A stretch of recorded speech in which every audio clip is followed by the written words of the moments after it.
Okay, so I'm gonna sign in people for attendance. Carlos, if you can have a look, see if anyone else is outside, just let them know they can come straight in.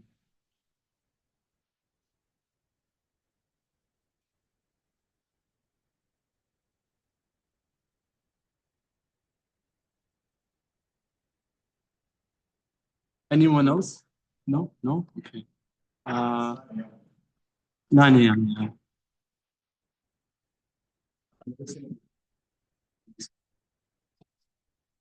We'll see. I'm grateful that I went over pretty much things that we needed to go over during reading week, right? Before, was it during reading week? No, the week before, the Thursday before, which is good, right? Because you guys still have some familiarity with what's to come.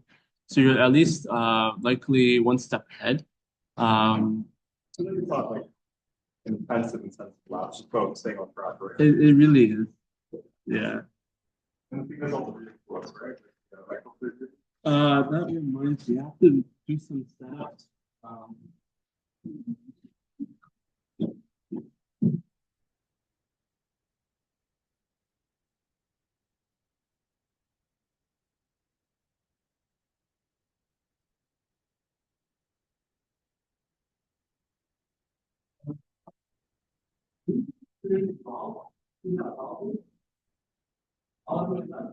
And how about we outside if you like you can patrol, I don't mind, just for a moment.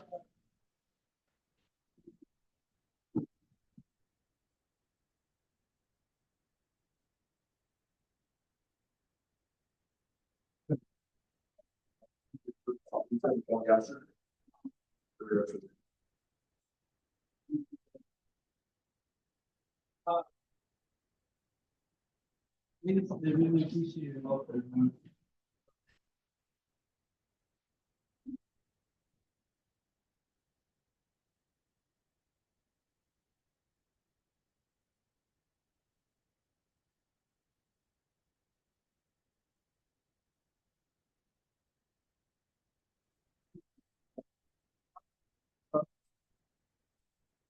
We can, yeah, you can grab a microscope, it'll be for direct count.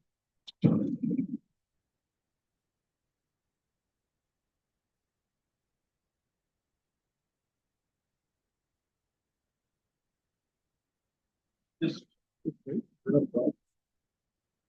They are down here. Can you, before we do this, actually, give me a moment. Um, just so you guys are also aware of the aseptic technique, and what is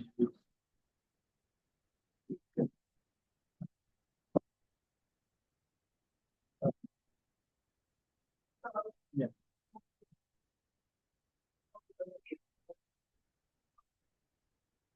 I think there's a highway. Yeah, yeah. That's 11:15, so I don't know where your class is.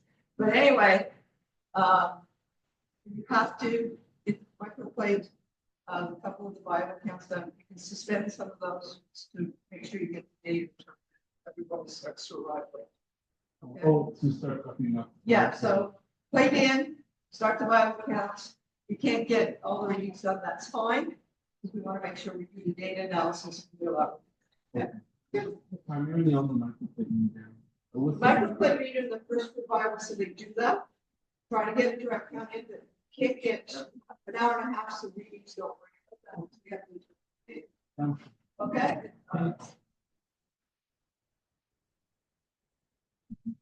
Any questions? We're not starting yet. I'm just prepping up for the lab in advance because I don't want us to be behind. If you need, I will reach like sorry, I just want to reach there enough. Thank you so much. If you guys want to know, if you're free, I could more than happily show you what I'm doing now. I'm pretty much prepping up for the spec 20s, the blind, because we're going to be using it for both the microplate reader and for the, so I'm taking out 5 mil for the microplate reader.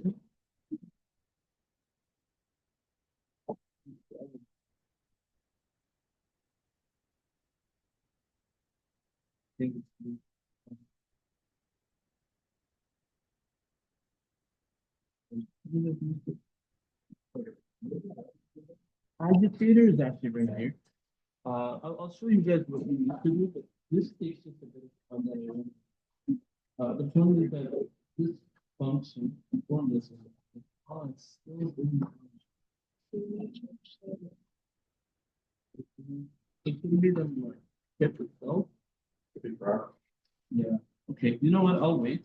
I'll wait for a bit of time before going straight ahead. Where are we on boards for the microscopes? The chords are actually right here. Like below? Right underneath me, yeah. I'm just gonna set this so I can close line. Is there anything we should grab ahead of time so we can avoid traffic? Yes.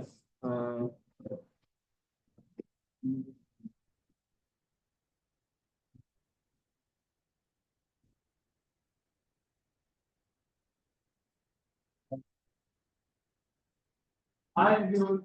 I just want to make sure I get everyone's names in due time. I know some of you may be running in late. If you haven't sent me your pre-lab for lab 4 and sorry, pre-lab for number 5, and so forth lab from essentially using multiple choice for today and repeating questions. Hopefully,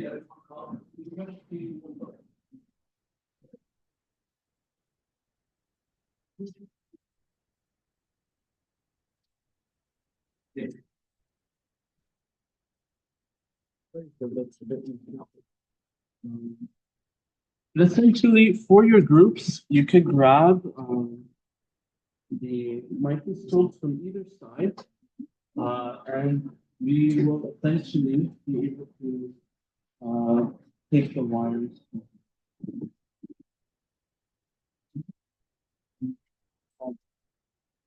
You could even place on the other side. We'll on this.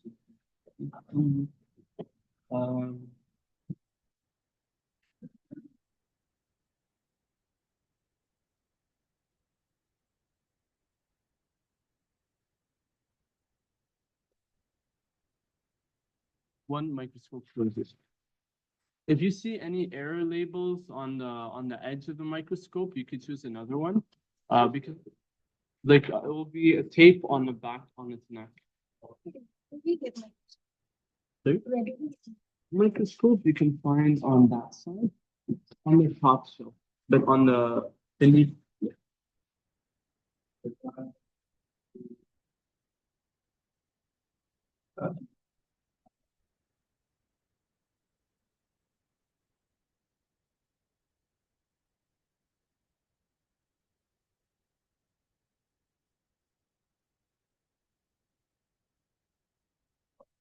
I'll do this one from the morning. Make your way in, folks. Don't worry. Hopefully, all of you have sent me. I know there's some of you that haven't as of yet sent me their post-lab, pre-lab discussion questions. If you haven't, let me know and show it to me today within your lab manual or lab notebook. We're going to go over some things in due time, but just bear with me as I try to complete some things present here.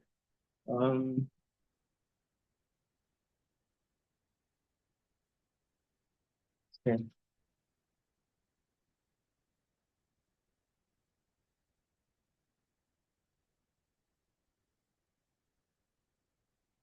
Zhu, can you look outside if you see anyone else from our lab? If you can look outside, if you see anyone else. No. Can you look also at the line itself? Because sometimes people hide.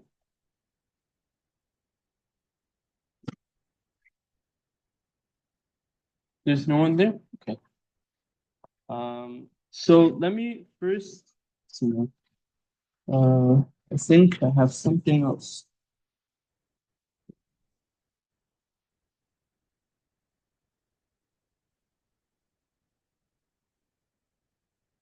Testing 1, 2, 3. Hello, everyone. So welcome to week 5. Really appreciate you guys coming in. I know it's a bit snowy, but really appreciate all of your attendance. I'm going to mark your attendance here. If you haven't sent me your post-lab and pre-lab plus discussion questions, let me know now, and that way I can mark accordingly. So I'm gonna go by name alphabetically shortly, and then we'll go straight to the remainder of today's lab. Okay. Let's see.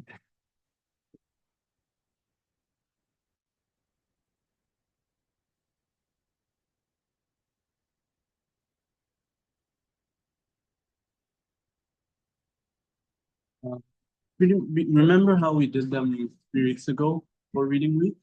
We went virtual online? Yeah. Yes. But the lab we're doing now. No, just the pre-lab for generation.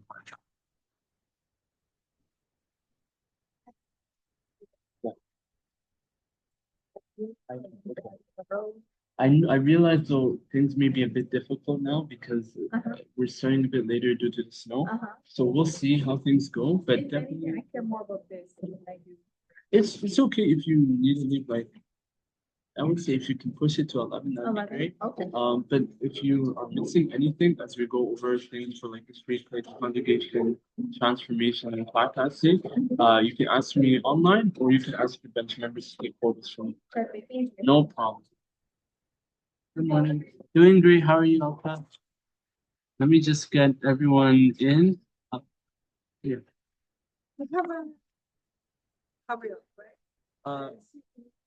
Which meeting? Like, Yes, I do. yeah. How do you know? So That's amazing. Congratulations. I didn't know. Okay, so folks, a few things. I'm gonna mark attendance now, and there is a good point for those that are wondering about grad school. I'm doing a presentation for Faculty of Medicine at 7 to 8 p.m. today. So if you guys want to have a look, you could search OGA or COS. OGA stands for Our Golden Age, and COS stands for the Community of Support. And so hopefully, inshallah, you'll see details as to okay, my journey in research and things that I could share, advice, those that want to get in med school and other things as well. Let me know. And I'm more than happy to support. And similarly, or actually right now, I think we have to go straight ahead to attendance. So let me go quickly and get everyone here. We have 3, 6, 8, 9, 12, 13, 15. We're missing 3 more people. Yes, no problem. So 20 will likely come in due time. Let me just count everyone in. So Hajra, I just saw. Zara, is she here? No, okay. Amro will be coming. Cynthia. Carlos. Is Jacob here? Jacob? Is Jacob? Yep, perfect. Okay. Melina. Chana, is Chana here? Yep. Alta. Ravati. Yep. And let me know if you haven't sent me your notes, like your post-lab slash pre-lab and the discussion questions, so that way I could see it and that they're aftermarket accordingly. So, because I don't want you guys, like many of you have sent it to me over email, which is great, but if you haven't, I don't want to look at the email and find out that few of you haven't actually shown me your manual or your notebook, and thereafter not get the marks that you deserve. So just bear that in mind. Basnavi here? No? Okay. Sahar, perfect. Kiris, Funmi, okay.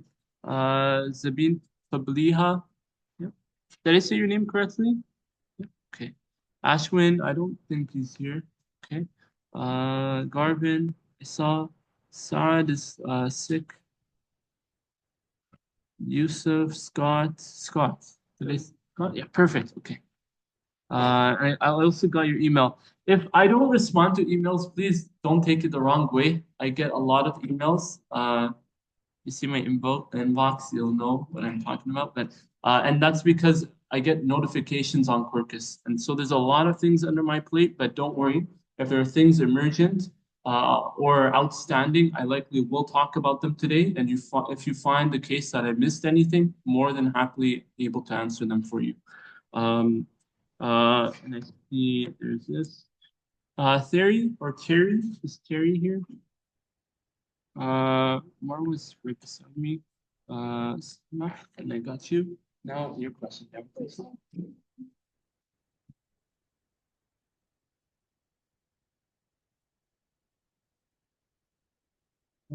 Which one was not that? That's okay. Yes. Because email is also okay. Yeah, you can show me afterwards. If you haven't shown it to me as well, you can show it to me afterwards. Just remind me so that I could keep it in track. And afterwards, we'll be able to confirm for everyone else. Briefly now, we have a lot actually to do. And I know that sounds overwhelming, but inshallah, I hope that with timing, we'll be able to do things with ease. I'm putting a timer as well, so you guys will see how quick I may be. Briefly, I'll actually change this to about 5 minutes or I'll stop at around 5 minutes time because I want to go quickly through the intro. We already talked about much of this, but let's just keep it going. Okay, so everyone's seated, perfect. Everyone's sterilized their benches, right, with 70% ethanol, hopefully, yeah. You can do so if you haven't done so already. Ashwin, I got you now. Let's see. Was there anyone behind you, by the way? No? Okay. Okay. So generation time, right? We know this is actually, believe it or not, one of our third assignment for the course, right? We have the unknown, we have the upcoming FLR for the plaque assay. And so if there's questions, definitely let me know. I made some notes as well, so that way we are ahead, hopefully, of schedule. I'll do my best to keep you guys up to pace. But essentially, generation time, we're using this to be able to analyze as a metric the growth of populations, and in particular, E. coli, right? So bear that in mind whenever you talk about assignments or whenever you do assignments or formal lab reports, specify the full name, right? Escherichia coli, like roughly the entire full name, and then coli as its genus, or sorry, as the species. And essentially, you have to talk about what you have here in your intro as an objective, but highlighting a bit more as to what the purpose is of generation time. And as I mentioned, it really helps you understand the growth of bacterium over time. And so using log plots, and I also posted this on Quarkus, but you should be able to appreciate, even from your manual, the different phases that exist. A lag phase, there's four phases in this bacterial life cycle in populational growth of lag, logarithmic, stationary, and death or morbid phase. And so essentially, we'll be looking at bacterium. So we'll be looking at bacterium at log phase, right? So I have them present with me. And we talked about this already, so hopefully you guys are aware, but essentially you're using it at log phase. At lag phase, essentially you have bacterium that are just novel, or they're essentially getting the feel of their novel or nascent environment. And so that's where essentially they're more stagnant in growth. And similarly, the case at stationary phase, where essentially following rapid growth, the amount of waste that's present in that Petri dish or in that culture dish is essentially equilibrating or essentially balancing out with the amount of synthesis that can occur. And so there is a level of essentially stagnant growth also there. And then death is where you have more colonies passing away than those that are being reproduced following binary fission or other mitotic or meiotic growth patterns. And that's a separate point, but essentially we'll focus on log phase, much of this I've already talked about, and hopefully in lab 7 we'll talk about this in due time. Any questions, by the way? Yes, Carmen.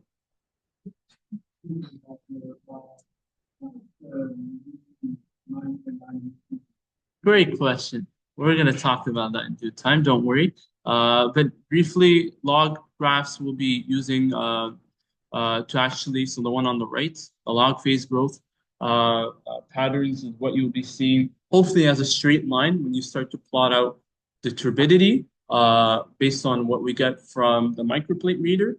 And so you won't be doing spec 20 results after each time point, but the microplate reader will take care of that. And then viable counts, which will be done at 0 minutes, 30 minutes, 60 minutes, and 90 minutes. And that's where you have likely 4 sets of triplicates. I think your group, you may just have to separate them. I know they're paired as 4 in one row, but they'll essentially be 3 for reps. And that'll be useful in due time. I'm going to blank the spec 20. I wanted to keep an eye on everyone for attendance, make sure that we're not behind. But essentially, you're not doing, you're focusing pretty much on recording, maybe, pretty much remember aseptic technique. But the point is, there's many things that need to be done on time. So have your members in your group have a timer with you. Smelling, so that's a good sign that if you smell smoke, lower it a bit. Sorry. Anyone else coming in? Fatima, was there anyone behind you? No. Some valves are a bit more sensitive. This is my second streaker, so it's not necessarily the streaker itself. But the point is that if you guys want to come up, and you guys have flasks, right? All of you should have a flask like this. Everyone has one? 2 members of each group can come up directly here, and others can watch from that. And hopefully this builds up so you guys can have a look. So have members of your group come by with their flask like this. I'm going to just show what you need to do, like do a setup for the blank, because back in the day, everyone would do this, like in groups. The technical speaking to make things easier, TAs have to do this. So, and that's 100% okay, but I want you guys to be able to understand what can be done. Oh, don't worry, you can leave this. You can leave it. I'm just gonna start preparing things with the blank. So the blank is what we use as shown right there for the step 20, be able to once again observe turbidity. This is a form of indirect count because it includes both dead and viable, i.e. living colonies. But starting off, you blank, just like how you tear a mass balance, you want to be able to essentially correct for any anomalies, any debris that may be present in your measurements. So I'll be going up. Hopefully, so I'm going to take farm those. Can you pass me to that from the edge? Yeah. So I'm going to reflame this. So this is what you want to do as likely as pairs. There's a lot of minuscule things that go around with doing an accurate measurement. And so I put fine mils, which is what you see there. But in this case, it's just of the blank. So have a member of your group always keeping an eye that they're being mindful of sterility. Sometimes if you do it by yourself, it is possible, but you just want to be mindful of the thing. Members of those that have glass, come down the side. I'll show you what you look like. All of you can come, but I just want to make sure that are here. Perfectly. So it shows here negative 0.2, negative 0.02. And so what I need to do is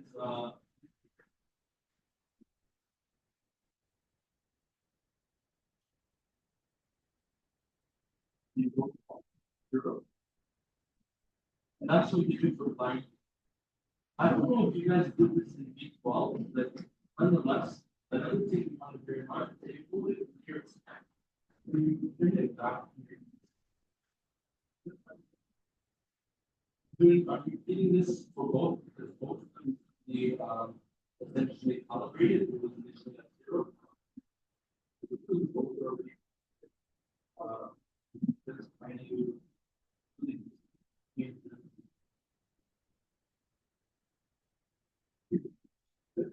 now,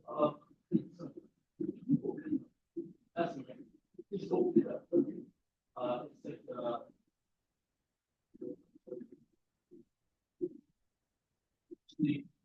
like in lab themselves, you'll actually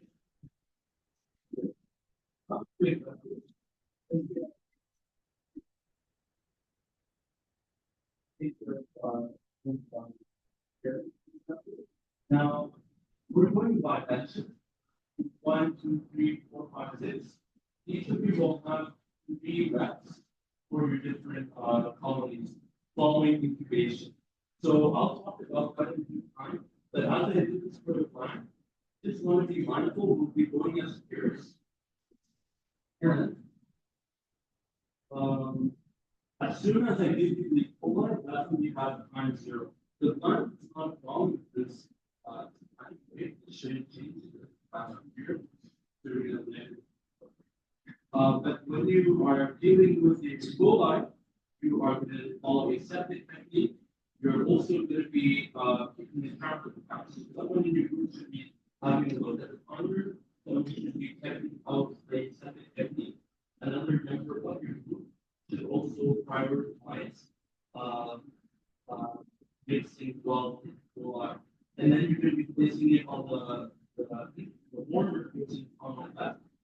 So you should be able to be looking at today's efficiency if you coordinate the flow. As soon as you get your time 0, that's also when you're going to begin your vital count. And that's how you essentially do things. Moving through the spec point, the one that you coli, someone's going to put a timer on, set it up, taking 30-minute increments for your vital counts. But as soon as you get it, as soon as you give your coli, mix it up, follow the septic technique, take out 5 mils, just like what I did for mine, and repeat that process of just adding it in. Ideally, don't use the tool kind of like that table, but you'll hold it from the neck as we try to do here, and then hopefully place it in, record the values that you see here of orbits, which should be 0.03 and 0.05. And then once you've done that, you want to let me know that you guys will do it one group here and one group here. And then you guys will give us the same file, same US either, to take out 3 notes and just put 1 note in each of your exit reps. So each once again, each group has a specific row. Just bear that in mind. Group A, 1, A, 2, B, C, etc. So just remember your 3 reps. And then when you're done, all of them should be done in about 10 to 15 minutes. I'm going to place it in the marking page here to help take care of the any questions? No. So now it's already taken care of. Much of what you take out, because it takes a lot to set up and write accordingly. You guys don't have to worry about that. All you really need to do is place in your pipette with your E. coli and essentially with the final, take it out, central, but then place it in, see your observations, and then just place in 1 mil for each of the following wells. And that should be easy for all of you. So if you have problems, let me know. I'll be around here. But I'll go straight with Garvin because he just left his class from the beginning. You're group 4, right? Okay, so normally, just for context, I'll take it out, but you always want to follow. I'll actually leave it in because I didn't use this is for the blank, right? If I'm using other E. coli cultures, yes, I want to be mindful. Like the blank, That'd be great. So let's follow things once again. Each pair of members from one group should be here. And so for your group, for example, one person could also be keeping an eye on time. And you or another person could be keeping a track with instructions that I give you here. There you go. Only take time when BOD is like about 0.2. Sorry? Don't we only start taking time when BOD is about 0.0? There's two options. You could do it as they've told me to lab techs to do it as soon as you place it in, because that's technically the moment in which the E. coli are able to essentially be present in your stock, in your liquid rock. So the idea is technically you start it when you start your timer as soon as I give it to you here.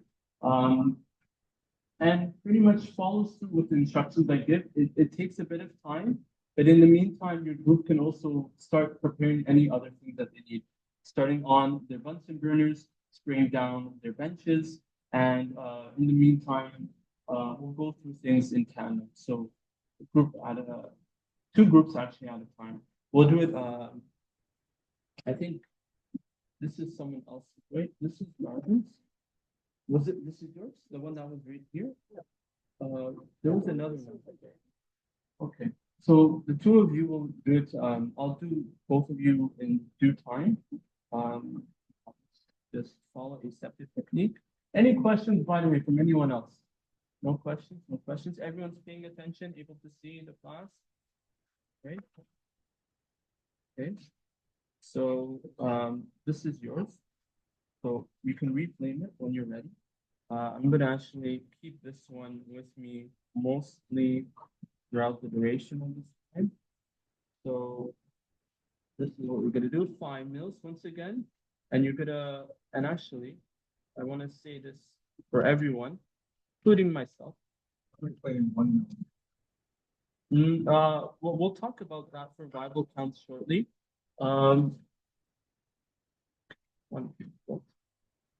Anyone had questions for this slide? No, don't worry. You'll see what we're doing shortly.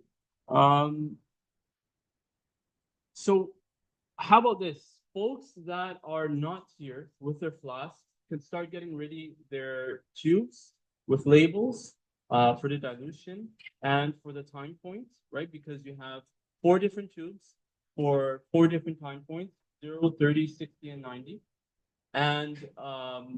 And you have your plates, 3 plates for each time point, and there's 4 time points, so you could start labeling them. That will make things easier, and I'll talk a bit more as to what you need to do for labels. For the plates, you include 5 things. The dilution, in order, it will be practical number, bench, your bench or group. You include the exercise, right? The time point, exercise 1, if I'm not mistaken, time point, which is 0, and then 30, 60, 90, and then the dilution factor, which is going to be 10 times less than the ones that you see above, right? So just bear that in mind. 10 to the minus 4 is going to go to 10 to the minus 5 because you're adding in 0.1 mils for each of those tubes. And you're just following serial dilutions like we did 4 weeks ago. So just bear that in mind. If you guys have which tubes are there. To answer that other question, the one that is 9 mils, that's the only one that's distinguished from the others, which are 9.9 mils saline solutions. That's usually the one that's smaller, the one that's like the height is smaller. So that should, and likely you'll see the liquid being lower as well, right? Because it's lower in volume. So hopefully that will help. Once again, resuspensions are key. I'll do it with my right hand. I prefer doing this as well. You're not taking 5 mils. Yes. And that way, you'll also be taking out 5 mils for you to get, and then placing 3 mils, 1 in each for your reps. Any questions? Okay, perfect. So I'll reflame this.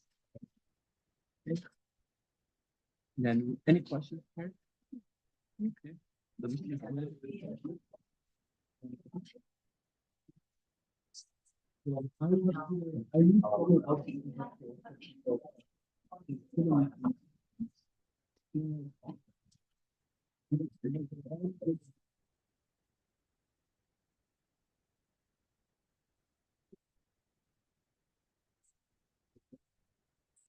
So now you make it, yeah. Play, I give you one thing to replay. Now come back, come back. You're gonna open it. So you have your, you need another number. Arthur, can you help out, carpenter? I don't, to, so essentially perfect. Now I want you to replay. So use one trip I have in the group to be able to do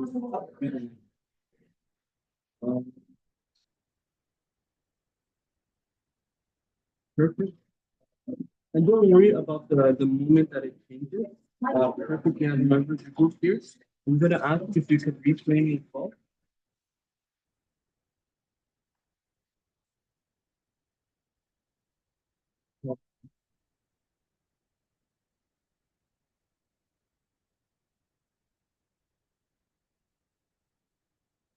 It's better to take control of the experimental. Now you can switch. Oh, it's gonna be like.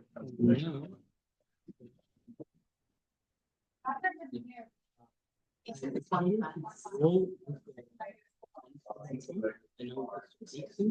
And then, perfect, because I believe you're already done. The reason I recommend and I know, like, I was just like, you always come down. All so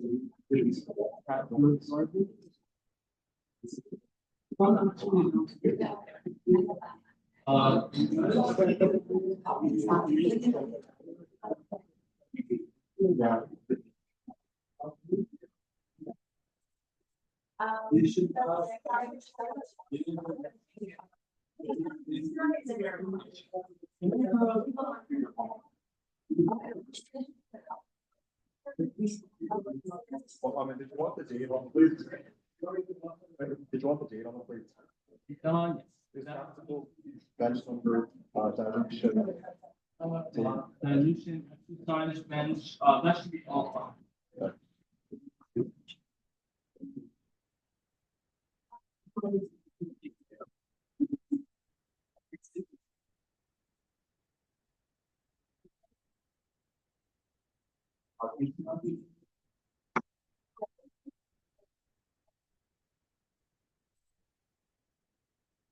Thank you for listening to the but put it as it is because we generally speaking doing this quite sorry.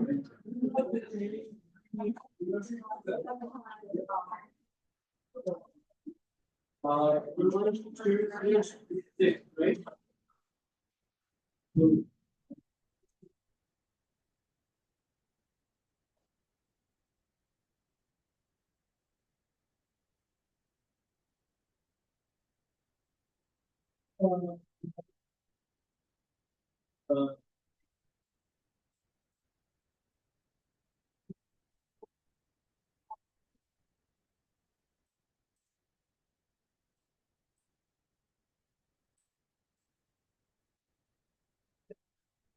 now I would recommend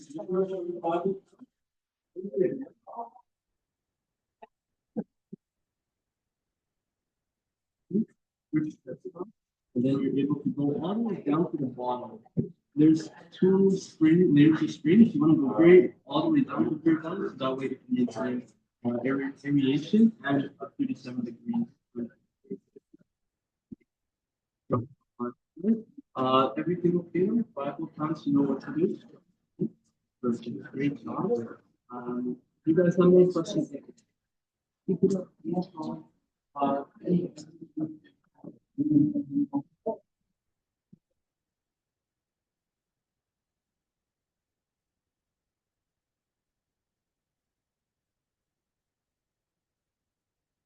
Other groups, you can start giving in your flask.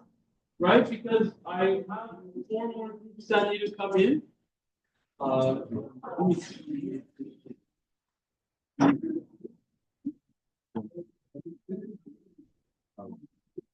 I think this is about like. Did you have 39 yesterday? And you know.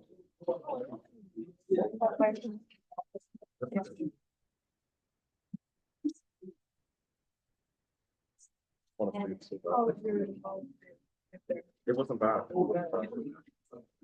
It was like, usually the short answers are easier and the multiple choice are hard. It's like, yo.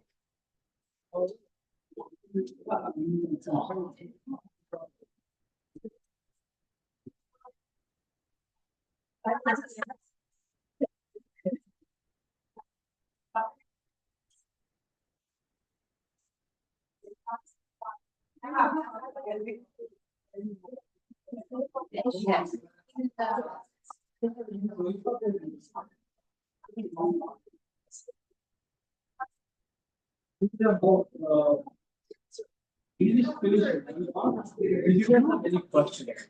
So to set up this lecture over is that I'm going to give you 5 minutes.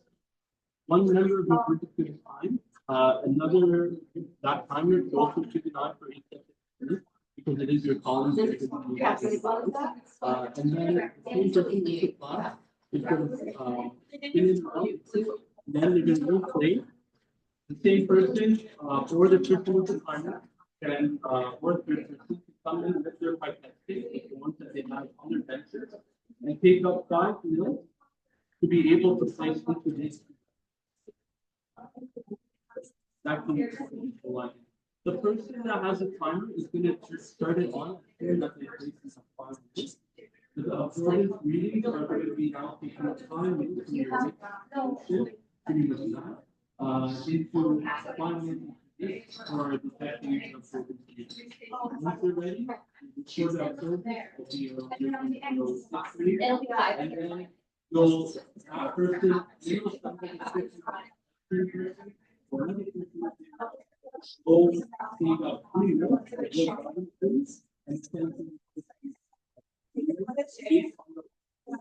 of their group. So first one is going to be close and it goes down to these 2 like these. So you'll do 3 reps, 1 move each. If there's problems, let me know. You guys want me to wait? I can put 1 more go if it's easier for you guys. Just have other people on your bench roll first what they need to do as soon as you're ready, because once we're done that, you're going to go to viable counts. So they should already have the 2 templates later. And then they're just doing serial dilutions, which can make things easier for you. Any final questions before we move further? Any questions? Question? That's and then another thing for everyone just to be aware, once you're done T0, you're gonna bring them back here, press this button, and it's gonna start to shape. The point is that at 37 roughly, it should turn on. And then when you before you turn it on, there is 2 layers of screen. You simply press in your field straight down to the class all the way down. So like if let's say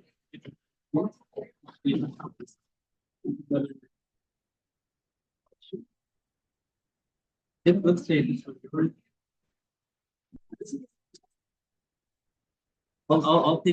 I'll show you guys this and do it. I don't want to waste your time.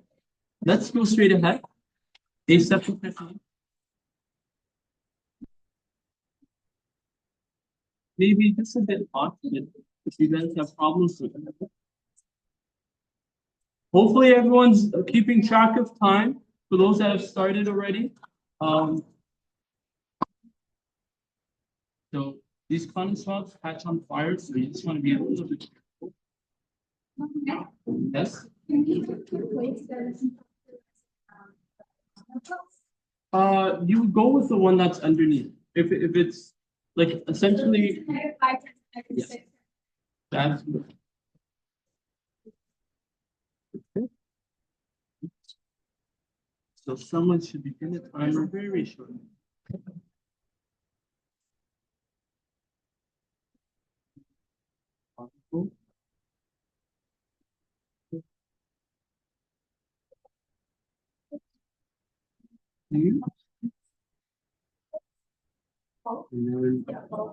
then you can mix it.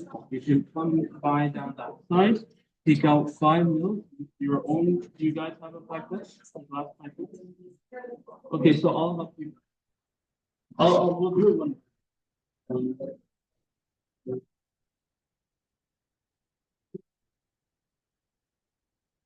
The thing is, with the mix, which is why I'm not doing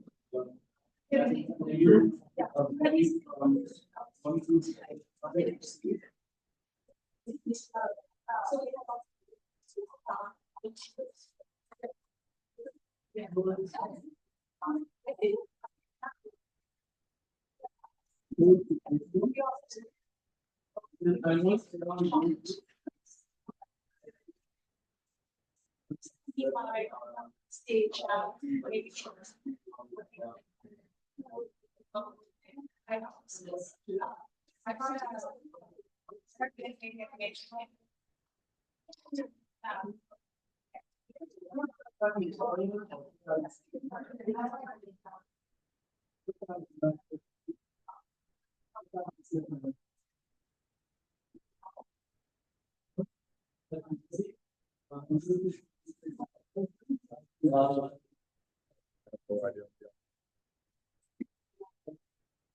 And to that, you actually have to face it all the way in, otherwise it's going to fall.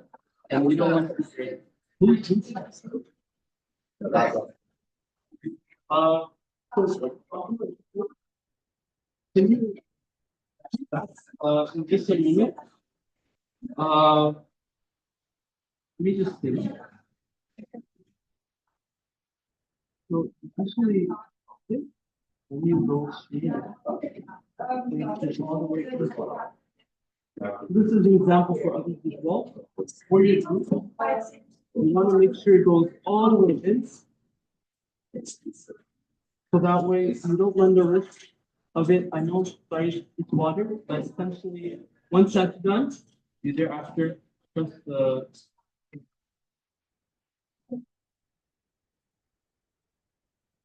variation, and then you can go for it. Just keep in mind that you actually place it in properly, otherwise the end of the falling and breaking, which you ought to do. That's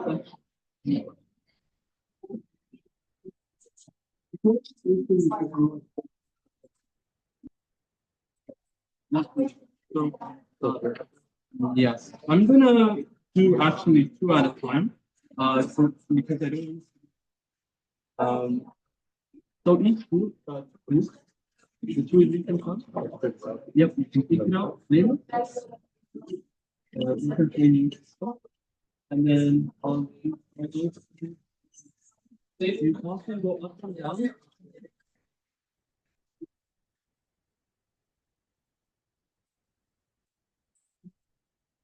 Start to find this, start to find. Start to find. Not going to get. Yes. Now another member of the group should have a kit ready for QS. Yeah. I'll come to you guys in a moment. I'll do the last one. Yes, it's about. So to start getting ready for the QS. You guys can share. Now you have the timers? Yeah. Yep. Perfect. Great job, you guys.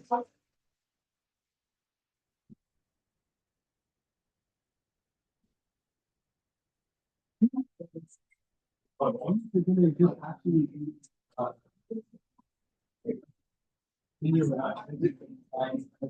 explain that in a moment, but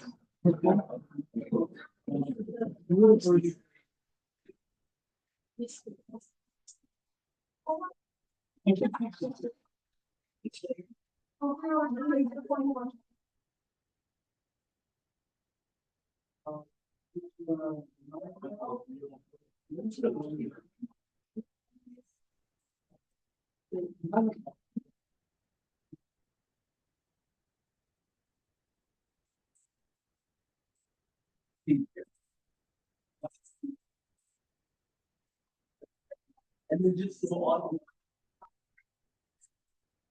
That's species. Yeah, fine, yeah. And then once you're done, you can plate and then this cover the remaining. If you guys need also pipette tip, you can also use the ones that are down there. Other groups can also carry on. I'm gonna keep the fixed step for you. No problem. But you're gonna do.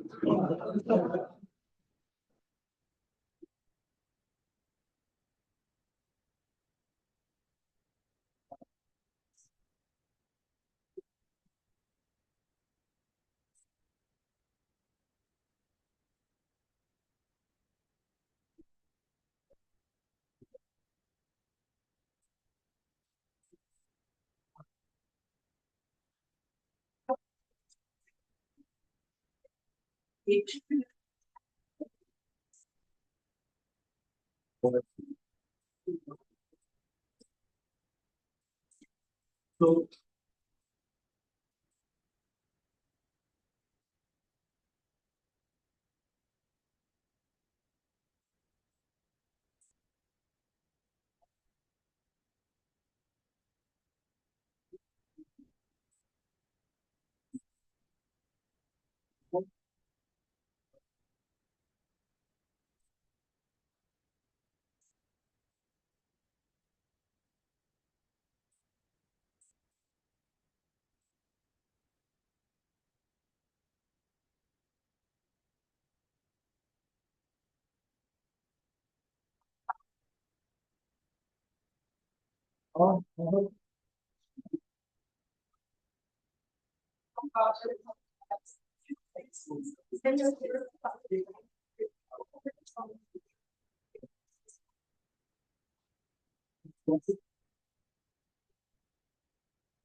first, you want to replay?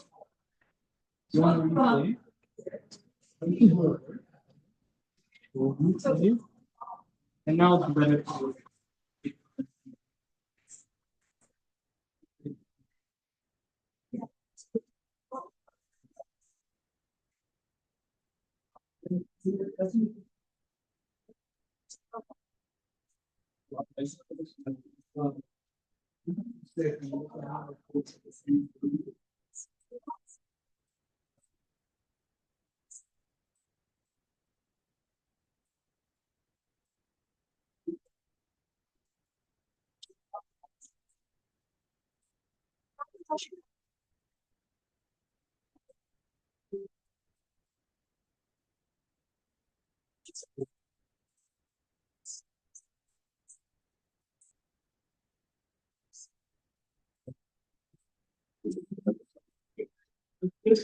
We'll just see in just a moment. Close the lid. Now look for your obligation.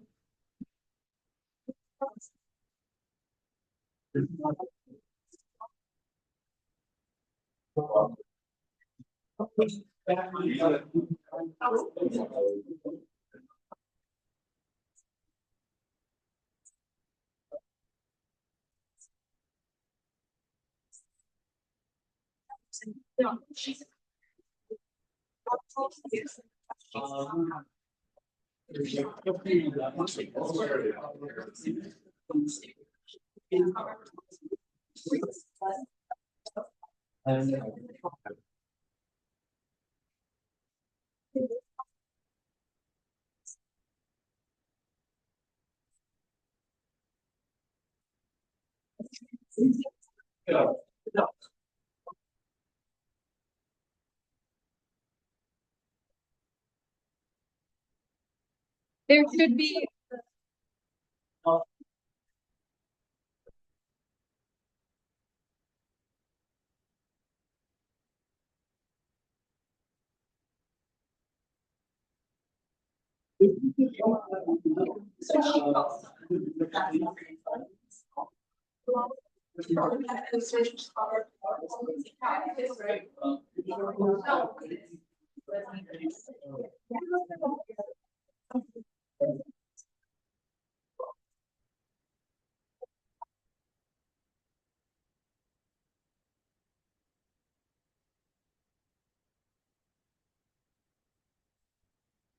Yeah.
Yeah.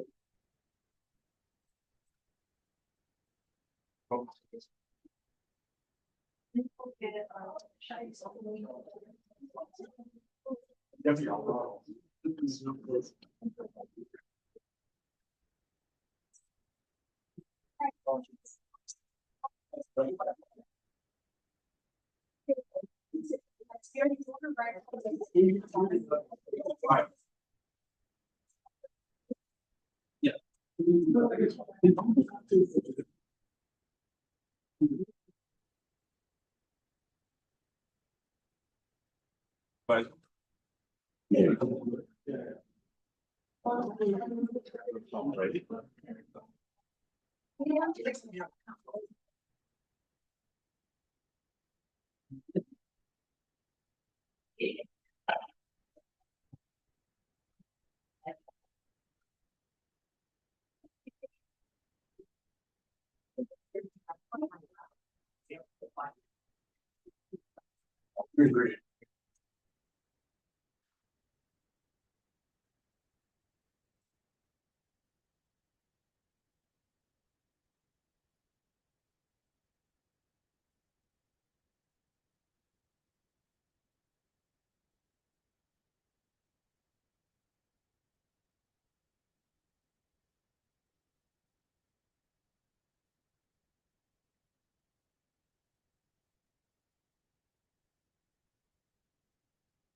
You got that second?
I'm dealing with the microchip reader, so that's what you're focusing on for step 20 results. All you need to really what you need is what we've already talked about. I'll talk about it through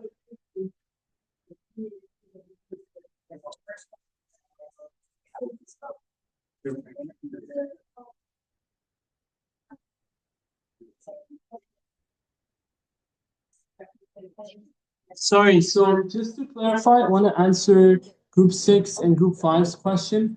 You're not doing 15-minute, if you want to, you can. But the reason I know we have other things as well to do. If you want to do the 15-minute incubations for absorbance readings, this is what you first need to do. You need to bring back your flask full. I'm going to repeat this once, so hopefully you're all paying attention. Whenever you are in between incubations, bear in mind that you bring back your flask here because it needs to be at 37 degrees aeration, meaning that, as I see just one here, anyone who's done their viable count to one time point needs to bring it back. They shut off, just press the button to stop.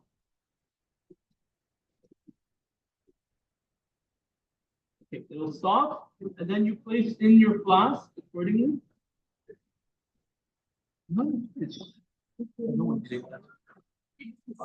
Essentially, just bear that in mind that you are able to complete what is expected based on what you see here for the slides. Focus on what I've talked about. Know what materials you need. A P1000, for example, for a 1 ml incubation, or sorry, for a 1 ml dilution. And then, that's how deep you ask me. And then a P200 could be used for your 100 ml dilution. For you, perfect. Are you guys having any other problems? Anyone having any problems, concerns, worries? Anything that you're stuck on or think you're missing? Don't worry about the problem. Oh, another thing is you guys need to know where your flask is located, so bear that in mind. Orientation wise, at least yours, at least yours. Group 5. Group 4. Group 4, Fatima, your entire group. Yours is on the top right side. Make sure you know which flask belongs to you.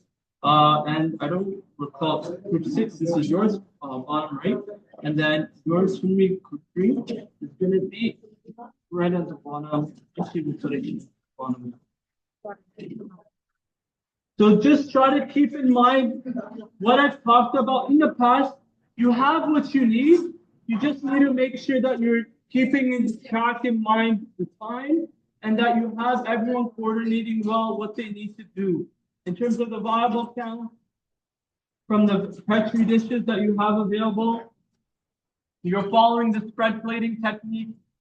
And I'm going to be hopefully showing you guys in due time your plates for your street plating.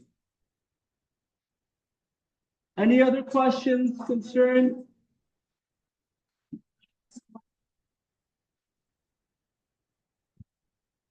Yeah.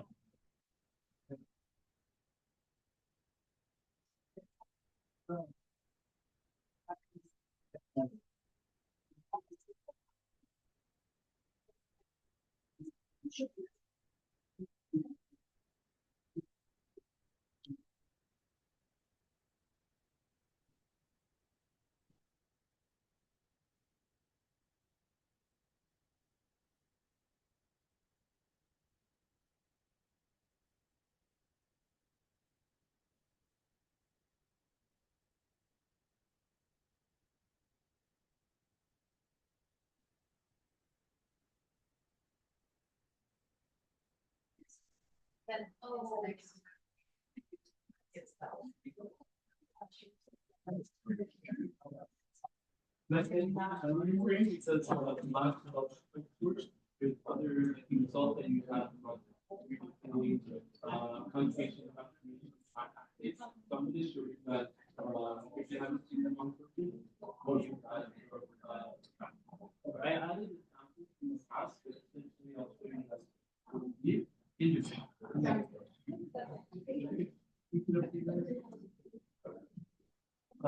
took it from this is your Bible. So you shut it off before taking it. Use the word use the word to kind of 0.4. And what also lower breathing. I'm worried that the timing So it's not replacing it. You want to actually take it out and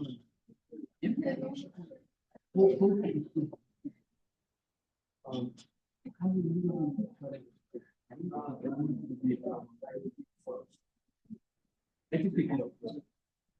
Yes.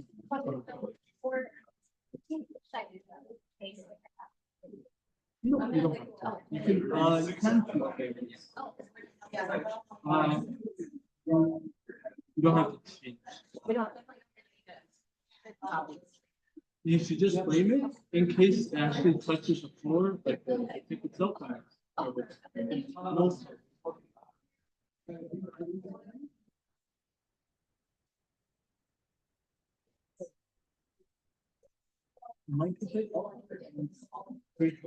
Well, maybe to answer for you, it doesn't represent it on, it's okay.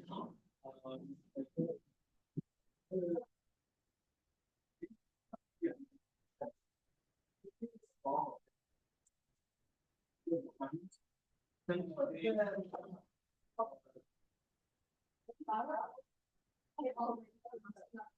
Oh, it's a girl. It's my friend.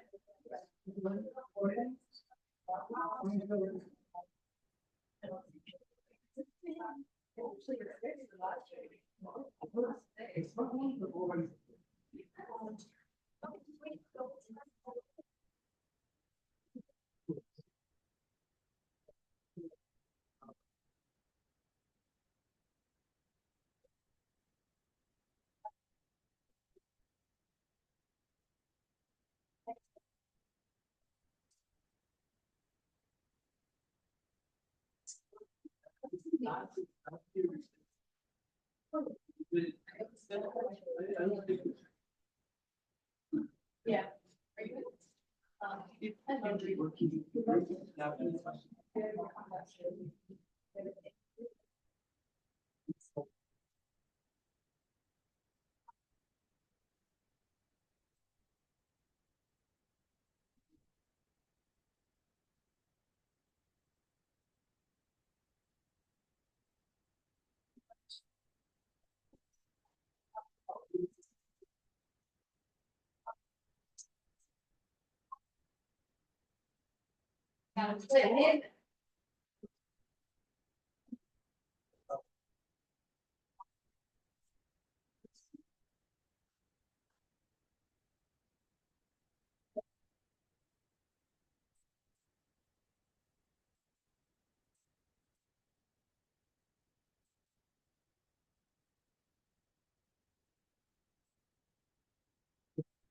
Hello, folks.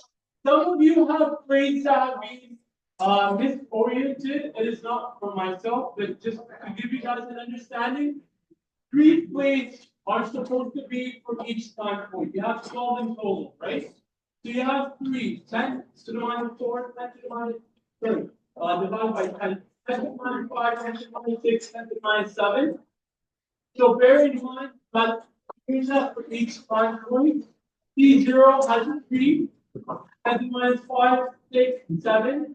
And you're going to do that for each of the other time points when you're timing on. Make sure you turn it off. The aeration when you're taking it up in the warmer up to 7 degrees. Up. And then you start accordingly.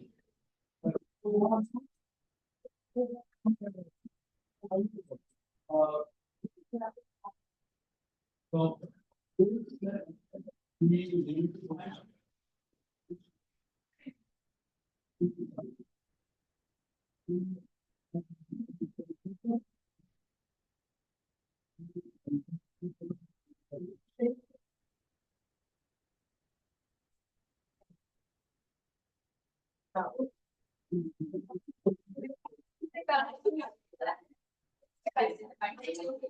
Yeah. Oh, yeah. I don't know about my new organs.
It should be either on your bench or down like that.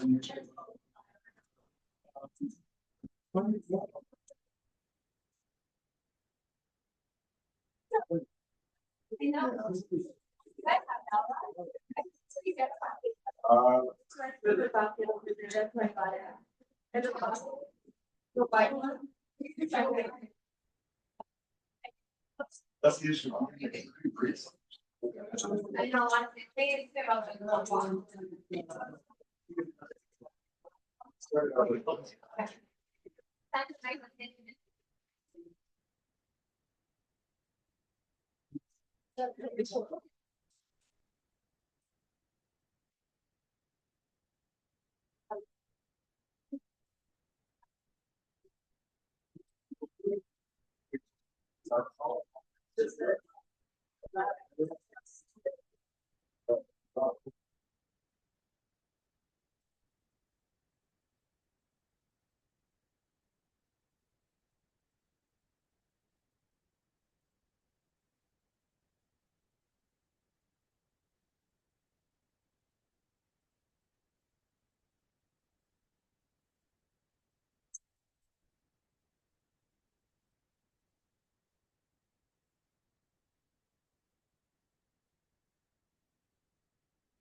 Well, if you need pipette tips, if you need L rod, if you need Petri dishes for 90% ethanol, we have them all here. Some of you may already have them on your bench top. So just bear in mind what you have, because you have the materials that you need. You just need to be able to take care of today's tasks with ease. Because remember, you have the timer on, right? So remember the incubation, the timing, the increments of 30 minutes, 60, and 90, so that way you'll be able to complete the bottom counter.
What's like a pressure building? Yes, but it's.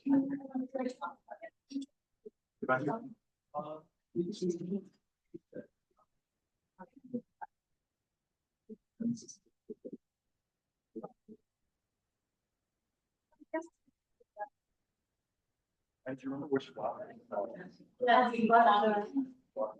Yes, but.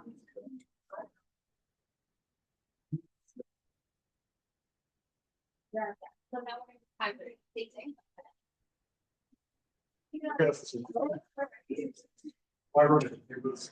Oh. I can't see. The which one was like practice.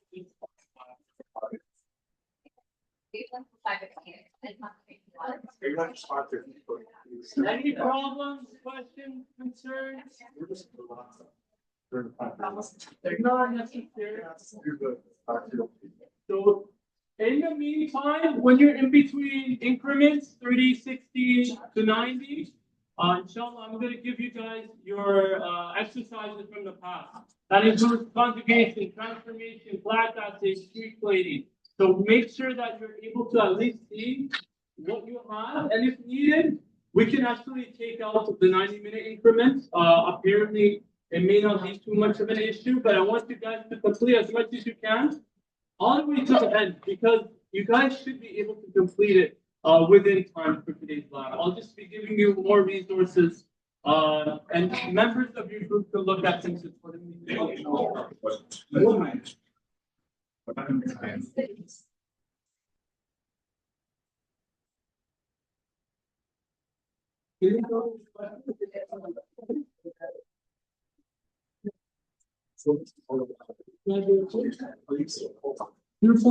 .59.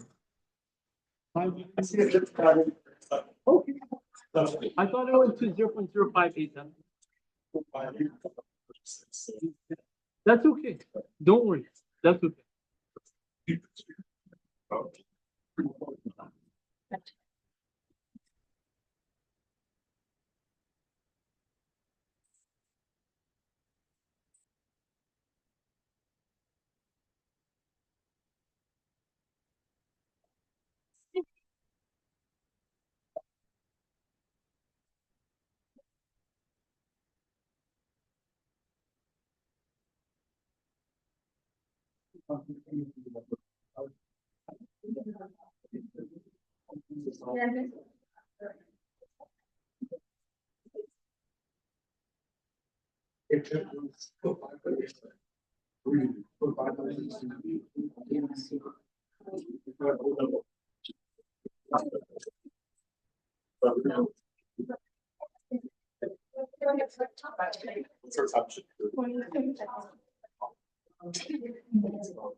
I would say.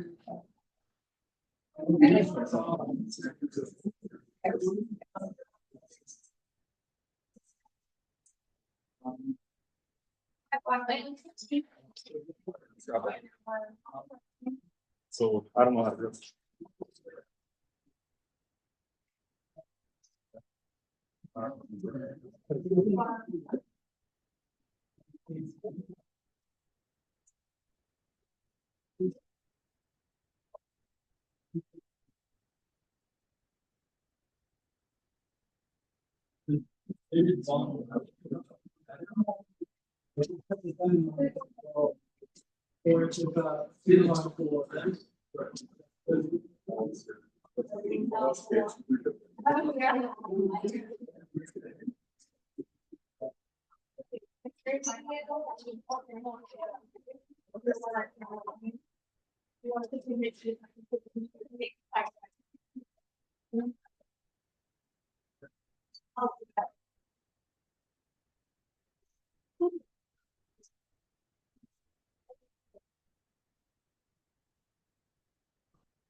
So you want hours.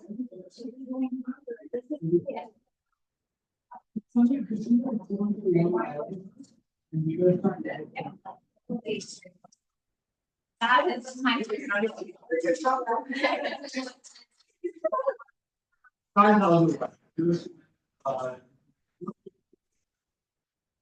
Just remember to play before you take it out.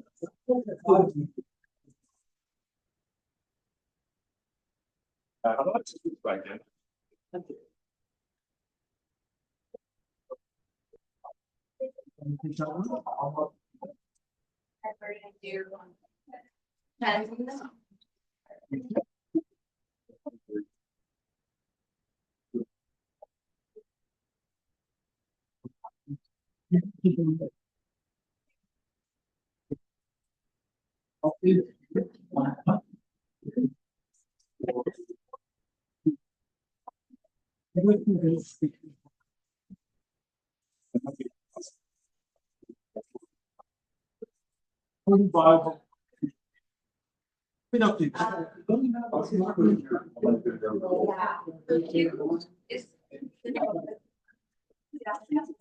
So, folks, I'm going to be giving you your plates from the past. I'm going to ask for the transformation experiment that we had. You had 4 different types of plates. LB era, LB era, LBM, LB era plus amp with the ampicillin resistant, the ampicillin present in your LB agar plate. Make sure that you give me your colonies, and I'll try to take out and see what they look like under UV. Yes, sir.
Yeah, little space. I don't think.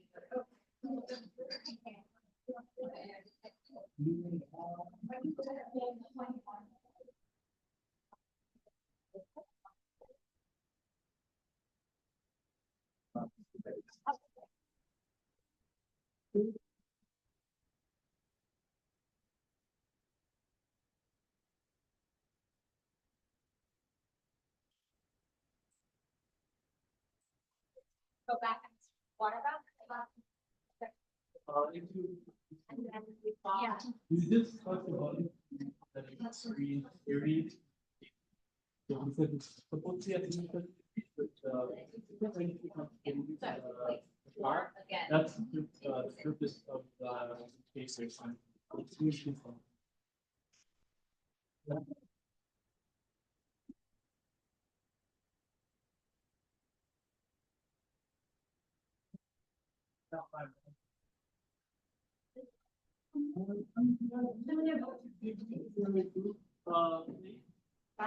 Can I give you your group, please? Oh, yes, please.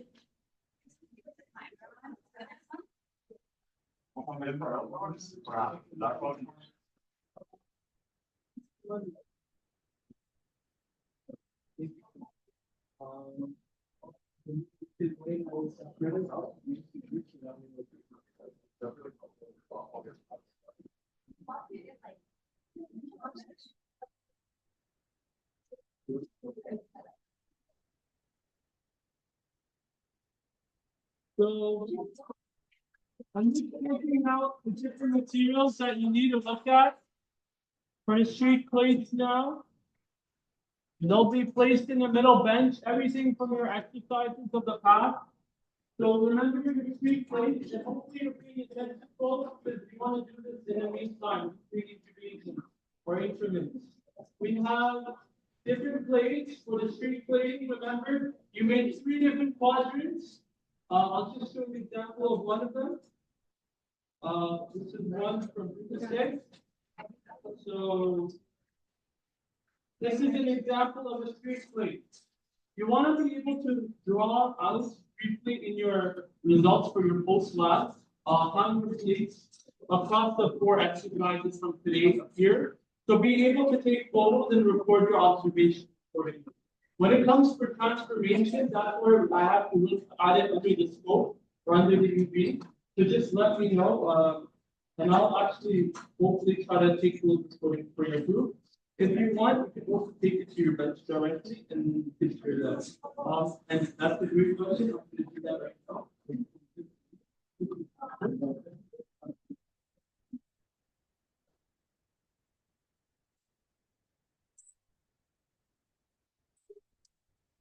But it's just also balancing that out.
See what you can do with, like, which one is it for the last night? You know, here.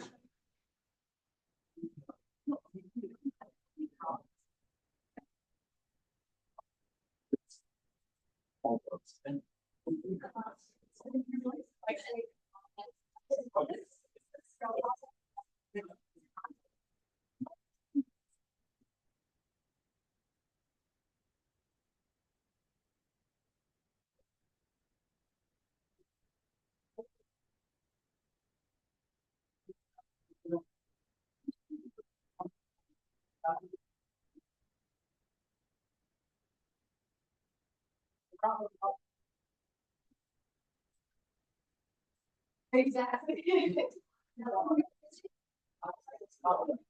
These what they.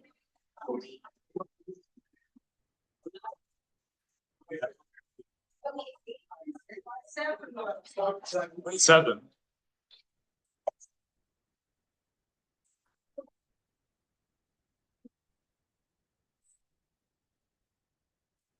So I've separated your different plates for the different exercises. If your group is missing any plates, let me know. But hopefully, inshallah, you have everything that you need. We have a plaque assay here. We have conjugation, exercise 4. We have transformation, which I think is better for me to take out. And then hopefully you guys can take everything out that you need. Street plates are also here. Just grab everything, and I'll take out these transformations for further analysis.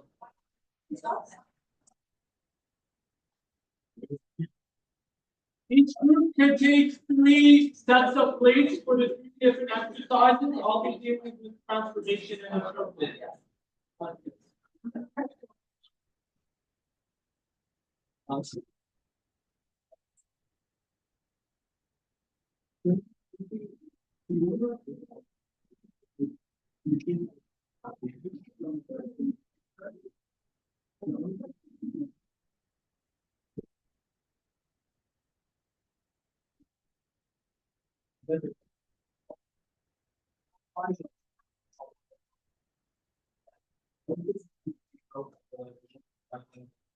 Yeah.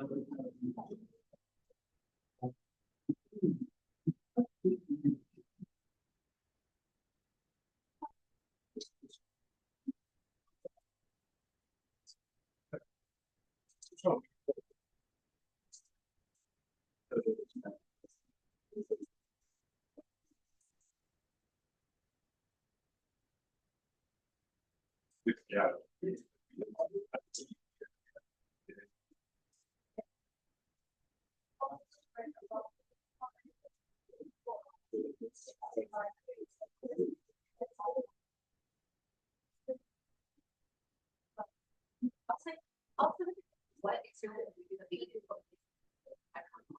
yeah, I was like,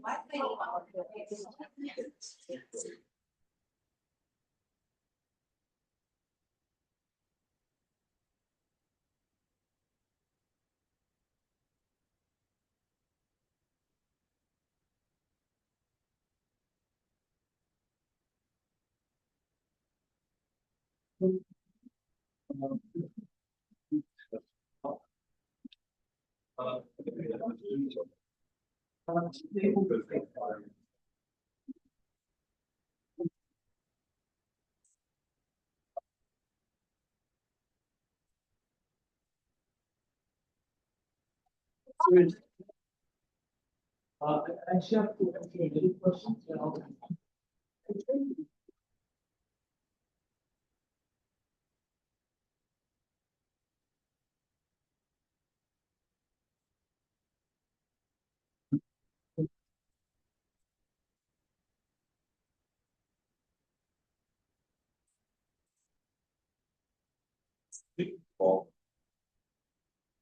He also knew about this.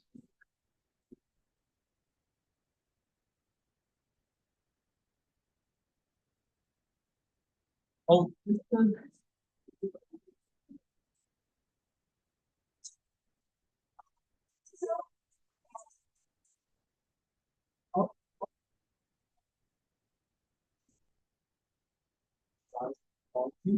uh,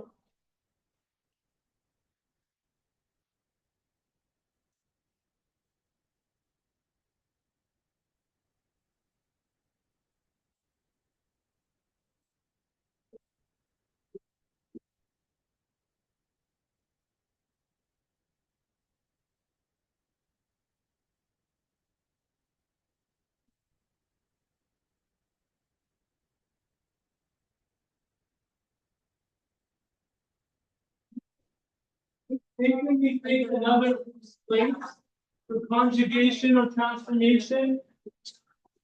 Because there is a concept there, and I want to make sure that it's how to do it. 30 minutes to allocate. It's supposed to be putting up something. It's easier if you The flag to your.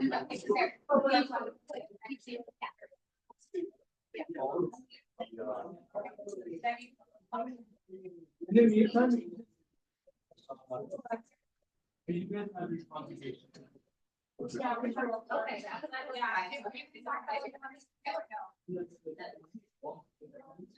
yes, yeah, and then you got another one for the NY. What's his name?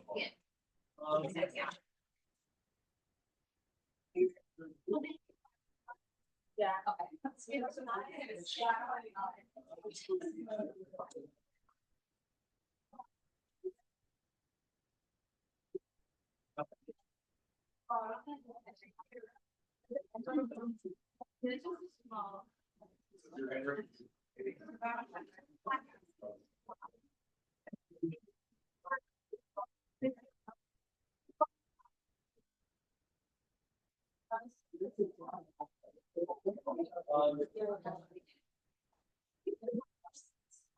okay.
Hello everyone. Just wanted to catch up if everyone has all plates that they need for the additional exercises from the past, from week 4.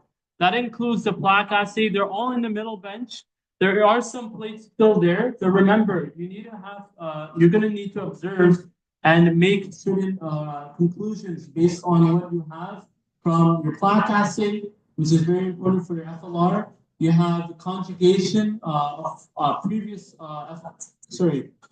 your conjugation for your post-lab, your transformation as well for the colonies, and your streak plating to see and assess how well you performed for separating individual colonies of M or Micrococcus luteus. So, anyone missing plates? Group 1, no plates, right? Group 2, missing any plates? Group 3, missing any plates? You have all 4 plates from all 4 sets of plates from the all 4 exercises. This should be down there as well. Hajra, your group has all 4 sets of exercise plates from the past? Yeah, okay. So that's including conjugation, transformation, plaque assay, streak plating. Groups 4, 5, 6, and make sure that you have all the plates that you need. Once again, plaque assay, conjugation, transformation, streak plating. I'm going to talk about them right now. So hopefully you'll keep up to date with what you need to do for your post-lab, but also for your FLR due March 3rd at 10 p.m. March 8th.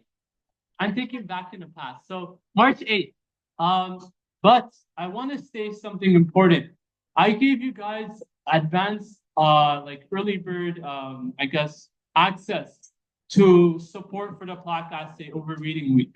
So you would have looked over Quercus and hopefully seen the results that would have helped you out to prepare already for the FLR. So just to bear in mind that yes, groups get an extra few days. I don't want you to think that you can't excel from what I've already given you, especially before reading week. So think about what I talked about, even over our virtual meeting. You know, it was very good to see and hear from your concerns and thoughts, but I want to make sure that you guys are all up to pace. So let me just draw some things so you guys know what you need to do. So let's start with exercise 1. That's streak plating. I'm going to take you from week 4. Each of you did this individually, right?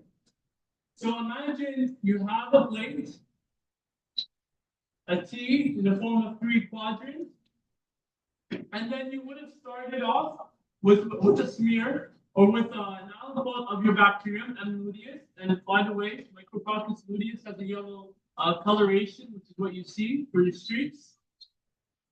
And so you would have done something like this, and then you would have connected from one quadrant, the largest one, with the smear, all the way down to the next. It could be oriented another way as well, and then repositioned for the last one. See how the thickness of my marker also goes down, because following incubation, 24 hours at 37 degrees, you would have seen a large smear, right, of colonies from your first quadrant down to more fainter smearing and some individual colonies until hopefully you would have seen individual colonies near the very end.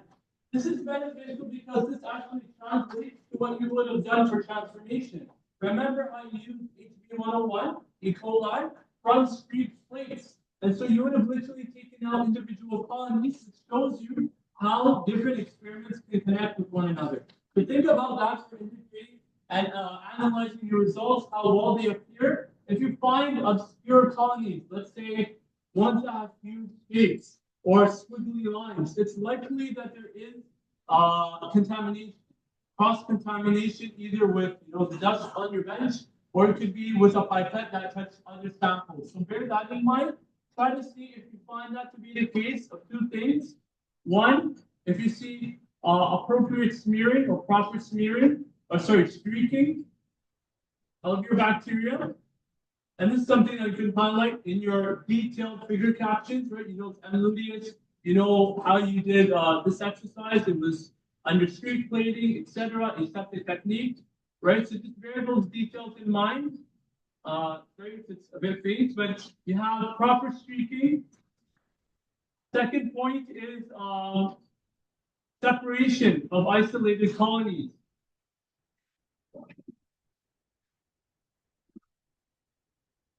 And the third is cross-contamination. So just bear that in mind, folks, when you continue to discuss this for your post-lab. Individually for each exercise you can do it, or all together, but make sure that they all of these details are included. And then cross-contamination or concerns of aseptic technique. So that is streak plating. You would have done that individually. So have a look based on your group. We have them all labeled for groups based on what I gave, the exercise number, practical number, etc. So that's streak plating. Any questions from any of you? If it's hard to see, I can find maybe if there's other markers. I don't think we have many more, but I'll try to draw. I'll try to. If you need me to repeat, I can more than happily show you. Streak plating. Next is conjugation. Conjugation dealt with 3 different types of plates. I want you to shout them out to me. Which ones did you use?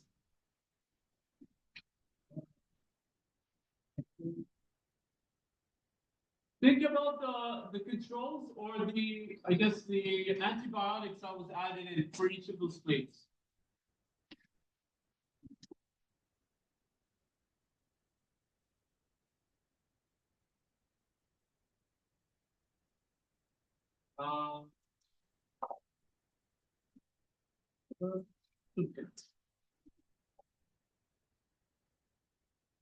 You have 3 plates. For the first 2, they were of single treated or single antibiotic treatments. So you had chlorphenicol, CHL, short, and rifampicin, which is RIF, at 100 micrograms per mil. That's just the concentration. And this one was at 25. Now that's just something to keep in mind as students in the past would do methods for FLR. So this is its own.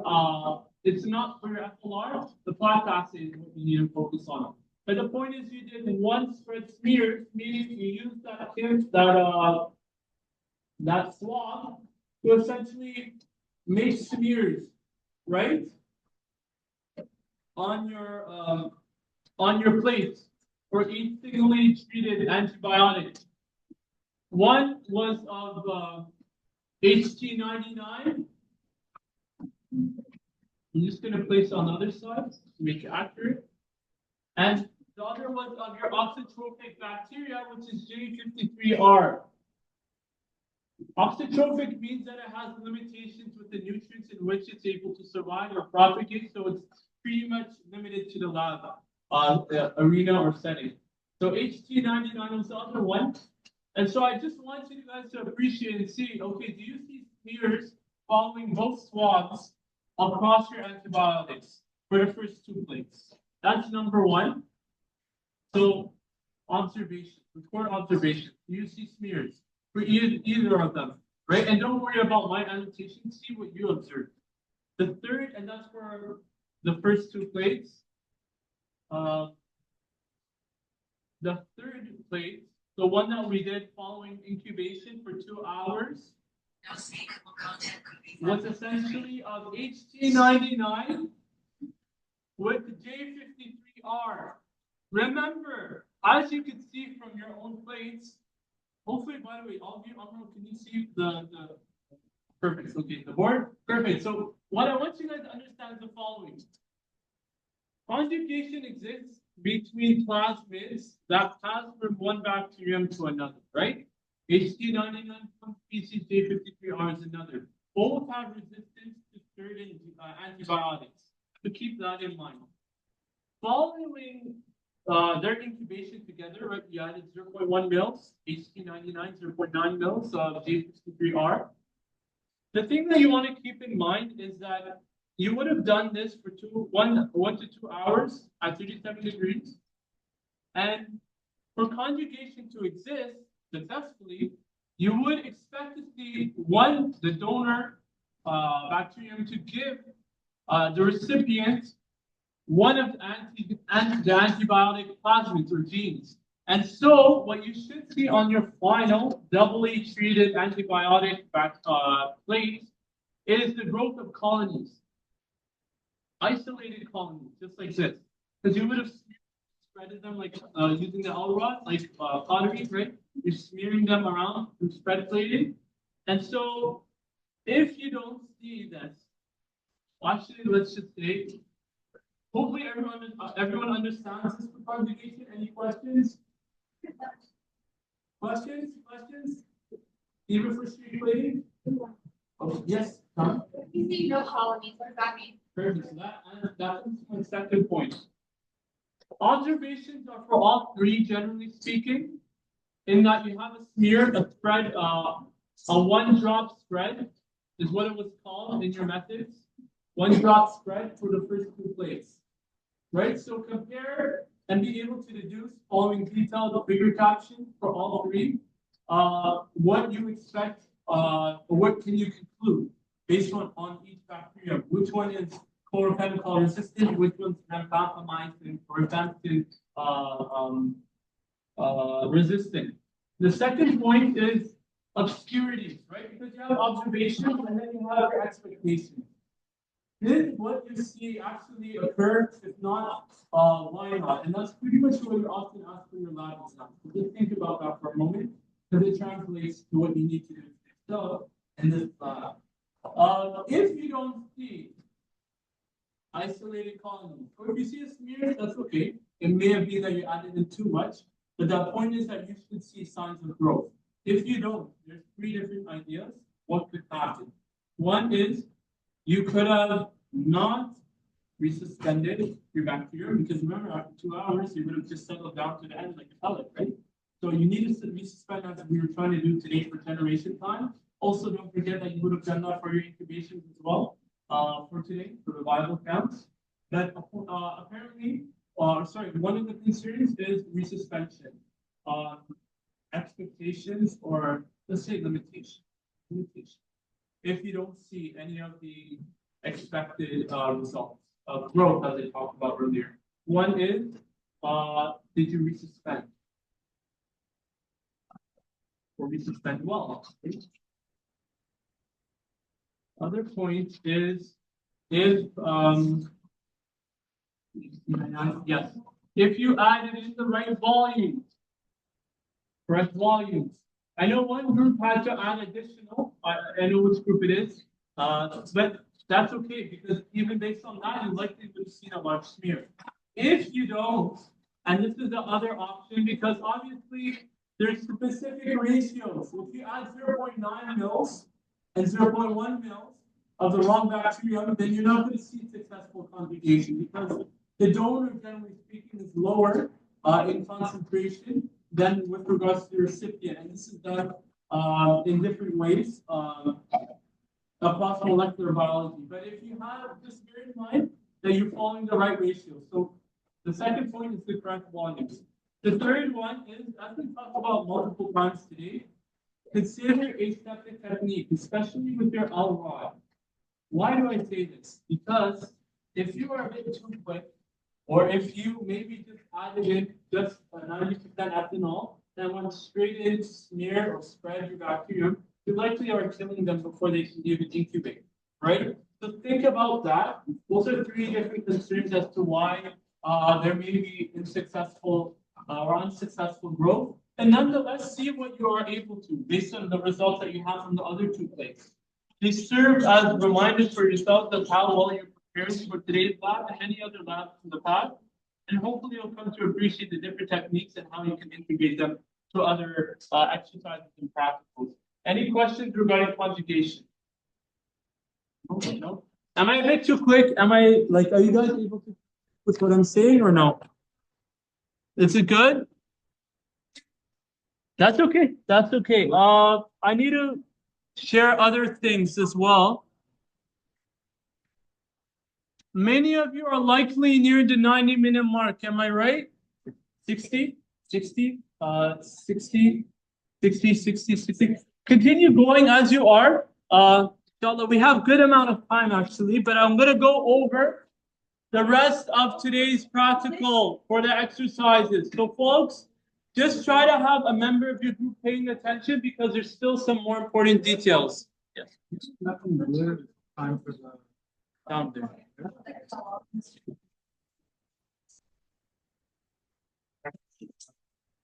I'll give you guys about 1 to 2 minutes if you guys need to go forward with the Bible count.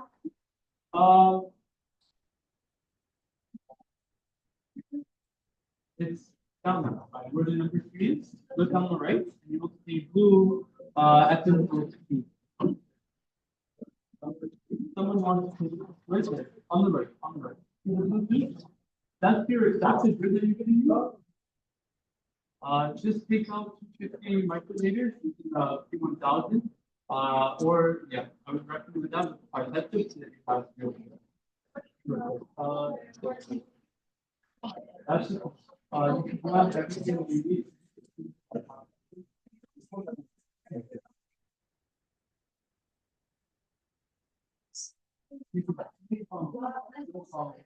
What's Navi? Is she here? What's Navi? What's Navi?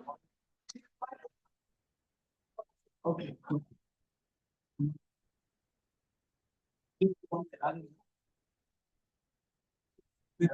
Anyone else need help? Just before I move further, try to use your pipette tips closer to the Bunsen burner. Don't do them on the surface of the. Try not to do them right there. Try to do them on the bench top near the Bunsen. That will be mindful. I'm like, I will never do that. I was like, I did it once. And I stopped. That's fine.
So how's everyone doing?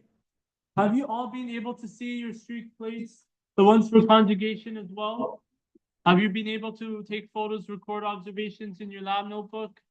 Try to do it in your lab notebook in advance, so that way you don't feel rushed next week when it comes to completing your post lab. Because many things that you're doing right now can actually be done in time. Yes. So I'm just gonna move a bit forward to reminding you about the microplate reader. It's going on now. It's near 60 minutes in, and it's gonna go up to 2 hours. I just want to let you know for Spec 20 results, I'm gonna post them up on Quarkus. But you guys already have it from practical 2, which essentially hopefully gave you access during reading week to take note of results. So Hopefully you guys are able to record the data or data that I had from before. You'll also be able to use it for your log graphs. So just once again, pay attention, folks, because I'll talk about it near the end, but I don't want us to be rushed. Sama, you guys okay? Everyone okay in terms of materials? Nothing broken? Any problems?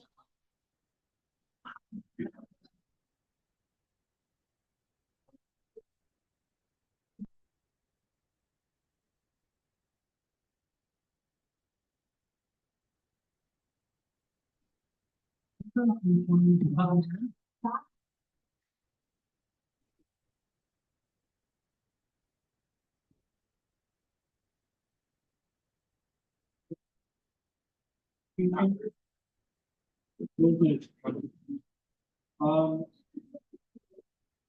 so folks, I'm going to talk about now transformation because, and as it's also written here from before, this is something that's important for your post lab, in which you have colonies on 4 different plates, or you have 4 different plates, right?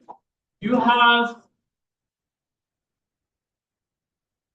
one for LB as a negative control without the plasmid present. So remember about the apparatus. We had an icebox. We had sorry, that's for the plaque phase. So we'll talk about that in the last bit. LB positive and negative. Those were 2 separate plates. One with the plasmid, one without. One that was LB plus amp, short form for ampicillin, which was treated already on your plate. And then the other one was LB plus amp plus era.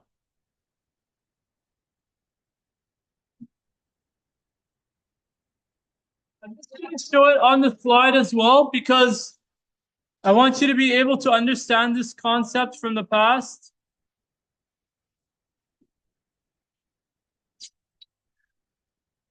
For transformation, you use the pGLO plasmid. And by the way, folks, I know we're working in groups in tandem, but just try to pay attention as well because I won't really be often having the opportunity to repeat things again. So just try to pay attention. Streak plates we talked about before, right? And you'll be able to analyze your success in identifying Micrococcus luteus in yellow. Transformation is what I just want to talk about now because it is referring to your pGLO plasmid. That is your transformant that you took from following treatment with CaCl2 calcium chloride to essentially transform HB101 E. coli. Now, you have a plasmid shown here. It's constructed as shown. And something to point out is that you have 4 plates, remember? So pay attention, folks. I won't write it mainly on the board, so pay attention. 4 plates. One that has ampicillin plus arabinose. If you have, as you see there, the one that with the negative and positive plasmid in just LB alone, you're not going to see, you're going to see growth only on the LB plus plasmid one, right? Because essentially your colonies are present. Maybe I'll just draw them out to make it easier. Actually, before I draw, notice the following structures. GFP is one of the genes. So if following arabinose treatment, or actually without arabinose, you can still see colonies across all of the other plates. But the one that says LB plus AM plus ERA should fluoresce. The reason being is because the arabinose promoter that you see here where I'm showing it on the cursor, that promoter following the incubation with arabinose, the metabolite that bacterium used to grow, following that, this entire operon or this plasmid itself should essentially be expressed, meaning GFP should also be synthesized. And thereby, you should have the fluorescent staining or selection of your colonies that are indeed transformant under this last plate. So let me just highlight this. Any questions regarding that for your observations? No? So have a look at your plates.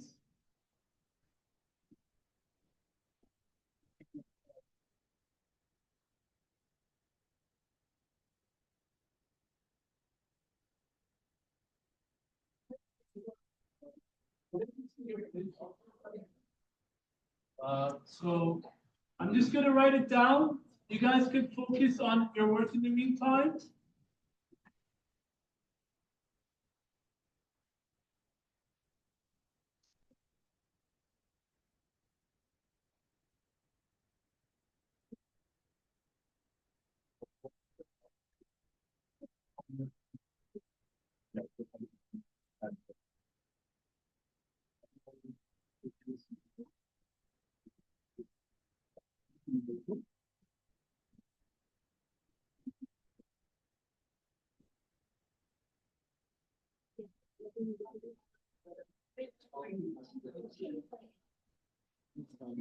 I'll come back to this. Give me a moment, folks. If anyone's missing any materials or need extra files or LP drops, let me know.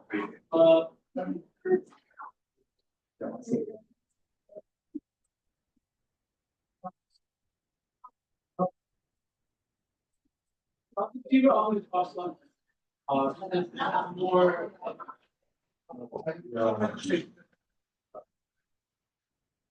This is done.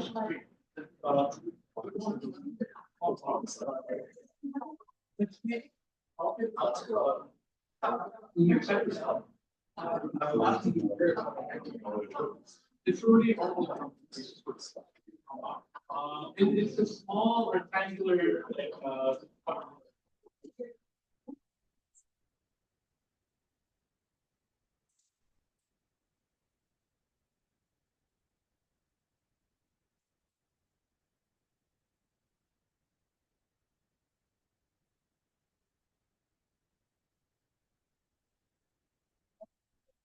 seems like someone may have taken out one of the grid. Please see that you place back all materials. Some of them cost a lot of money. We're going to make sure that we don't lose any of them.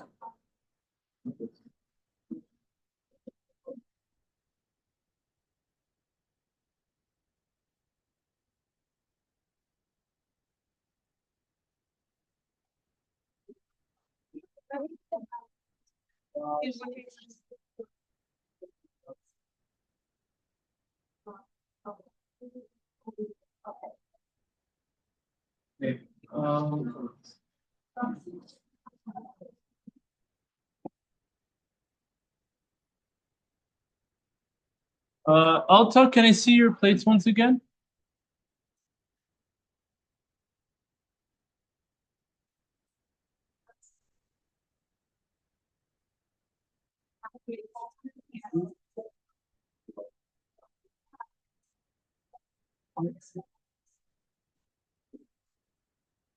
So, just for context, I'm gonna help you guys.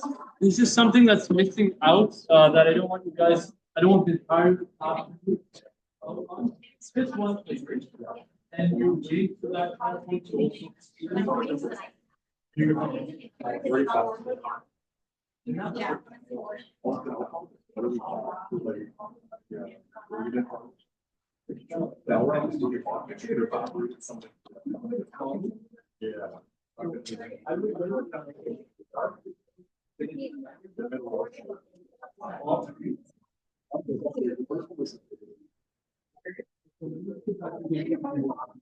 also.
Essentially, you, when you're officially done,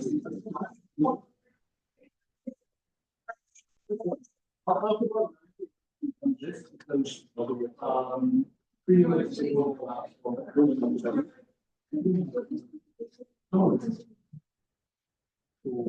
how this works out. Pretty much,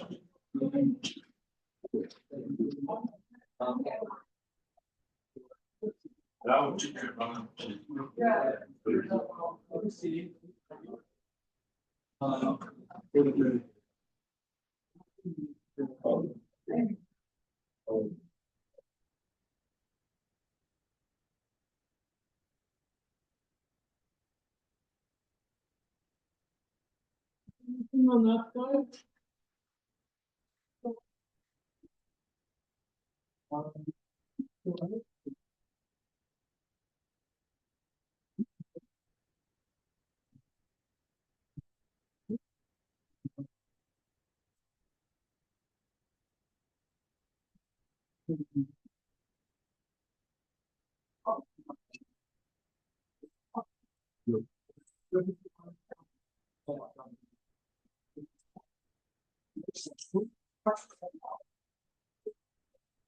So now let me just go over and highlight transformation for you guys.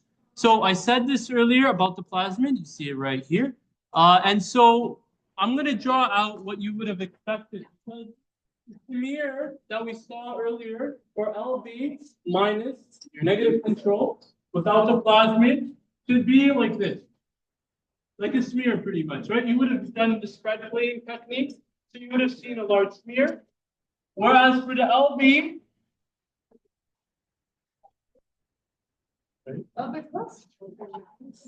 yeah. I just want to make sure everyone's paying attention. Everyone's paying attention? Yes. Yeah. Try to pay attention on transformation at least.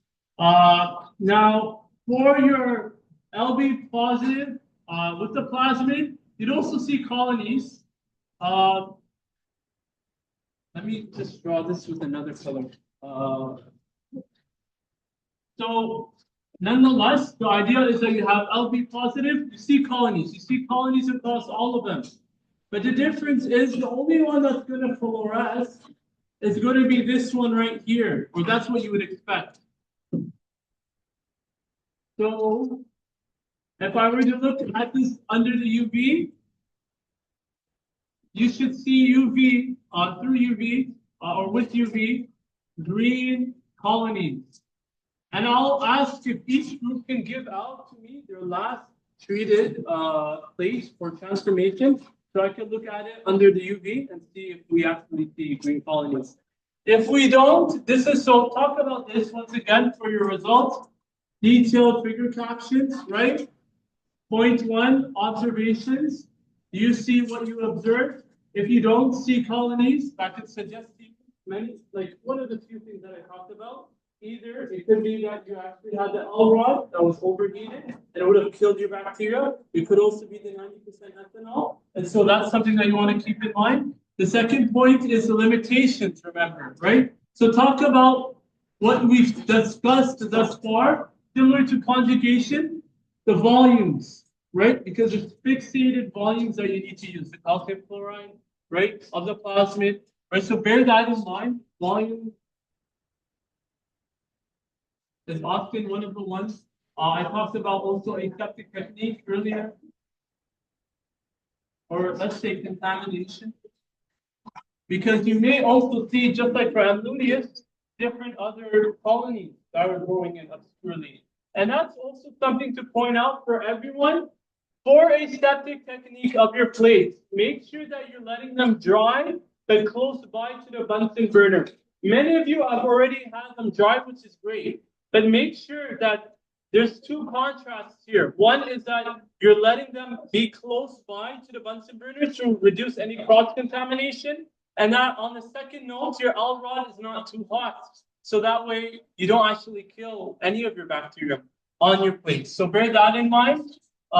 Aseptic technique or cross-contamination. The volumes I talked about, your spread plating.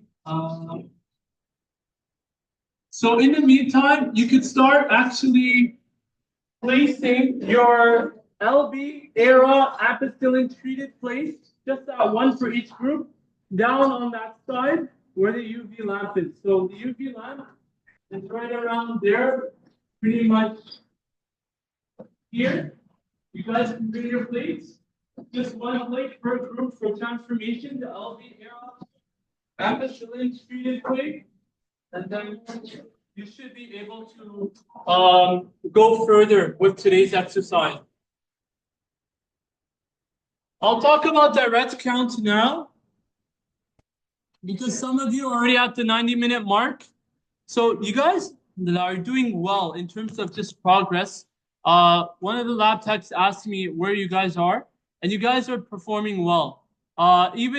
Just for context, the direct counts are supplementary, and you can record the data, but it's not for your GT assignment. So just bear that in mind. In terms of timing. And any questions, by the way, for transformation? Do you want me to repeat anything? Yes. Well, you can also hint on it based on the plasmid. So just to answer this question, a beautiful question, indeed, that how do you know which one would fluoresce? It's the one that would have the functional plasmid expressed, right? So some plasmids may not be expressed even though they're still inside the bacterium because you don't have all ingredients or nutrients needed. And that includes arabinose, which is a metabolite or a sugar. Right? So bear that in mind, record that in your observations. You need to have a functional plasmid available. So just bear that in mind. An active functional plasmid, because so the plasmid itself is circular like this, but it being expressed in your bacterium is what will help it fluoresce.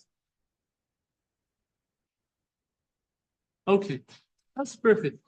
And by the way, so hopefully many of you have really good colonies for conjugation. If you guys want to have a look, you can as well.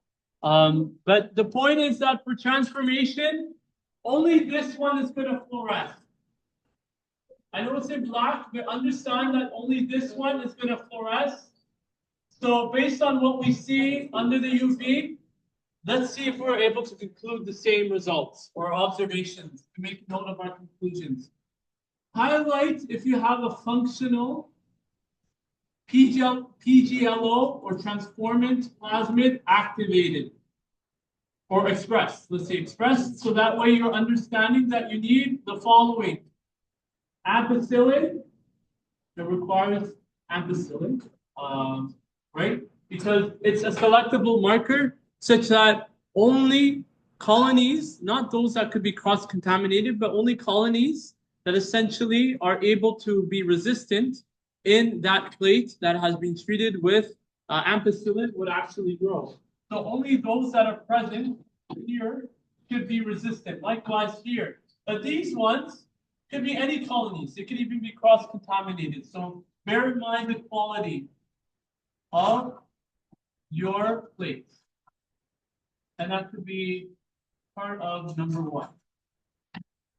Now, pretty much just to highlight lastly, with arabinose, those same colonies, unlike the ones here, these would appear pale. These ones would fluoresce. So under UV, these ones would not change in color. The coli would still remain like appearing pale, but those that are fluorescent and transformed and are selected with an expressed marker of arabinose, within the plasmid should essentially fluoresce green. The green marker is not turning out well, which is why I can't use it, but hopefully you understand that. If you have questions, let me know. I'll do my best. And so the red count, pretty much you have these tetra grids. These grids, remember to return them back. We have microscopes on each bench. By the way, if your Bunsen burner is on and unattended for, you need to shut it off. But essentially, your microscopes, each bench should have a microscope and should be able to add in, if you want it, it's Eppendorf 2. 250 microliters of your culture at 90 minutes, or at 45 minutes. Either or is okay. And then add 250 microliters of the dye, methylene blue. So you'll add them in, you can mix them, i.e. you're blending them readily, and then you're adding in a drop into your Petrov Foster grid, and thereafter you'd be able to see it focused in using a microscope. If you have problems doing it, let me know. But this is more supplementary. I do, if you guys can do it, I would highly encourage it. But because, and we do have a bit of time, but hopefully you'll be able to complete your volume count. Sorry, hopefully very important.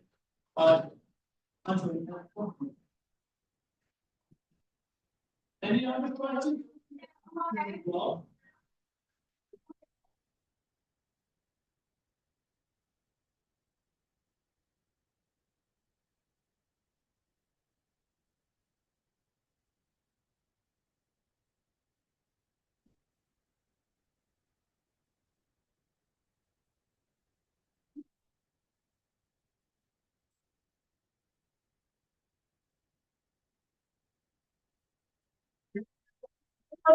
needs to give in their era and LB treated plate.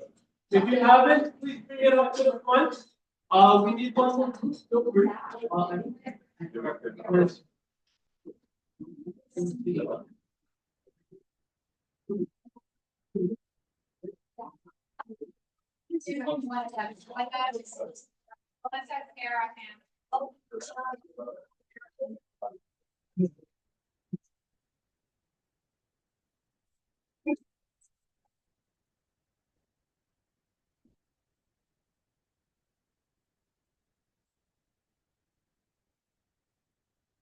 In there.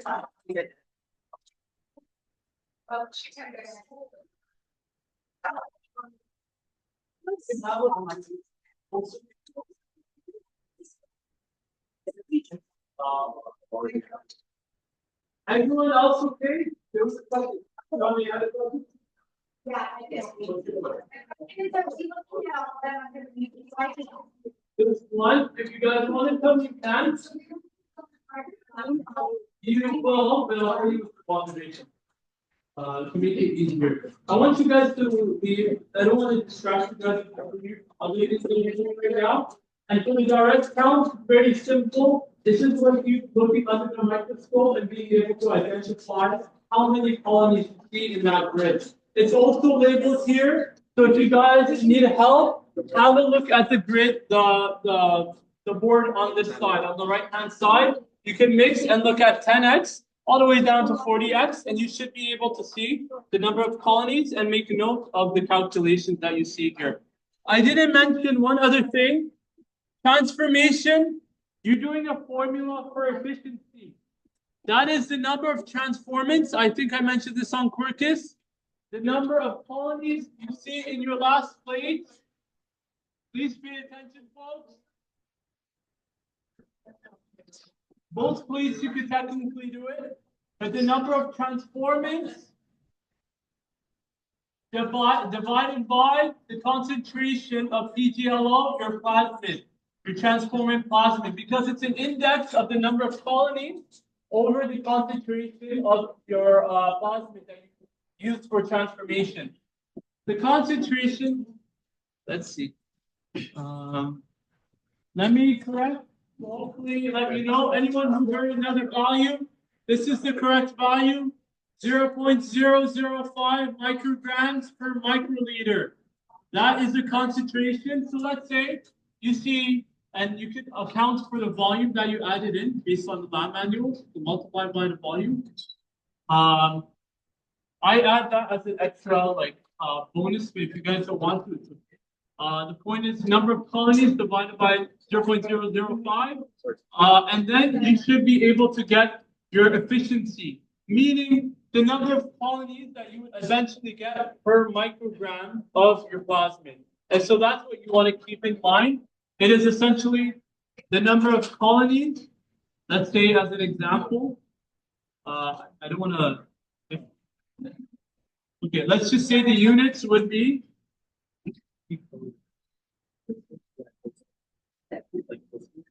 The number of colonies per microgram. Sorry.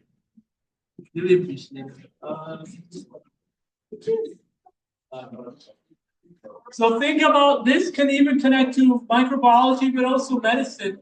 If you wanted to, let's say, do a clinical assay and wanted to propagate a certain plasmid, then if you know the efficiency, you can calculate how many grams or micrograms of plasmid that you would use to get a certain number of colonies. So that's something that you actually want to think about application-wise for your lab exam. So think about these types of things as we move further. I'm going to now skip ahead. Before I do, any questions regarding transformation?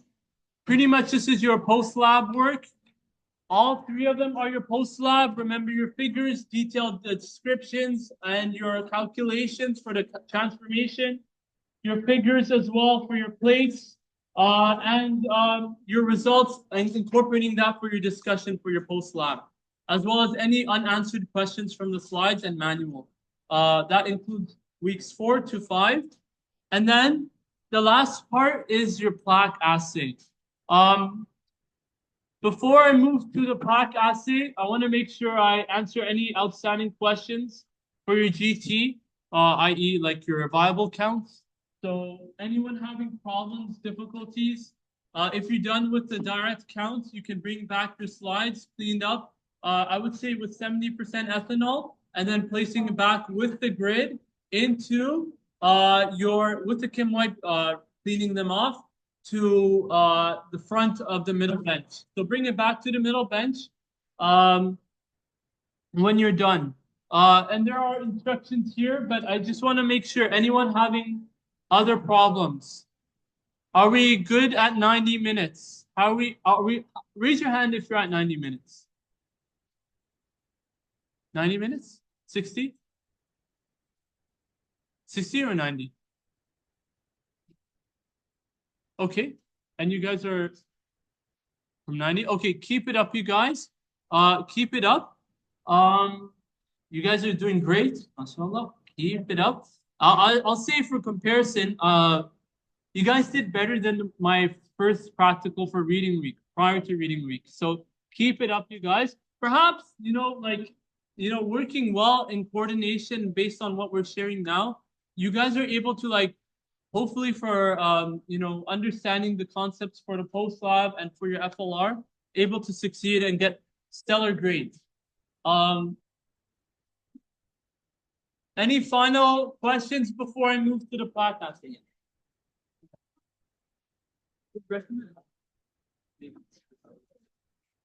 Yes, sir. Direct count? Direct count or viable count? Or viable count? Yeah. So when you're done, let me know, you can convert all of them. Yeah, and integrate them. Yeah. And then for the 90 minutes, anyone who's waiting for direct count, if you come here, just for me to repeat this one more time before I move to the plaque assay. The point is that you're taking up into 90 minutes. You know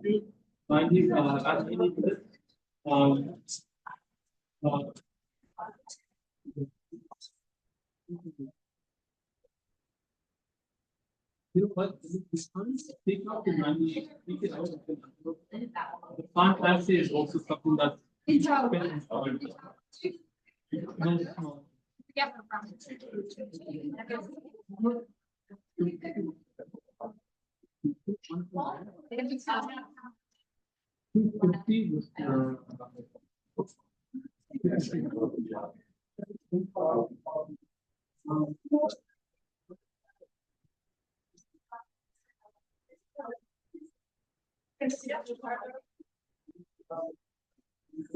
I'm worried about this first part, right?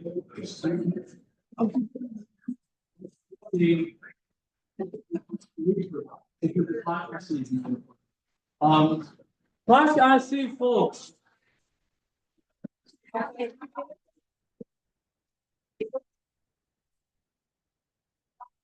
You know what? Since you guys are still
down to 40x. Would be colonies. Yeah, how many in one group? In each of the 16. Yeah, pretty much in the big square. And then after that, pretty much use the formula. Number of OCDs, original cell densities reflect the number of cells that you see in those squares, divided by the number of squares themselves, and the dilution, which is 0.5, essentially, multiplied by the volume in that block. It's 5 times. So for the drop, I think In the bottom of the second. it says 8 as well. How much is the drop? I think they have to do the box. Yeah. Are you cutting it out? So like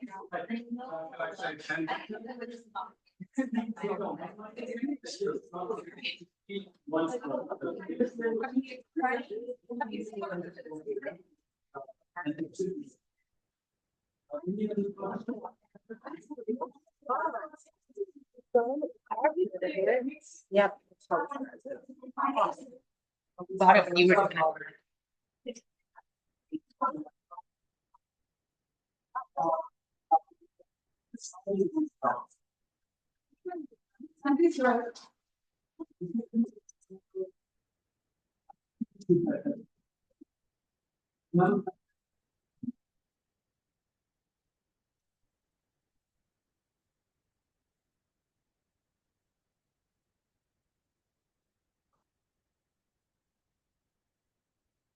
So, in the it will go actually to the head.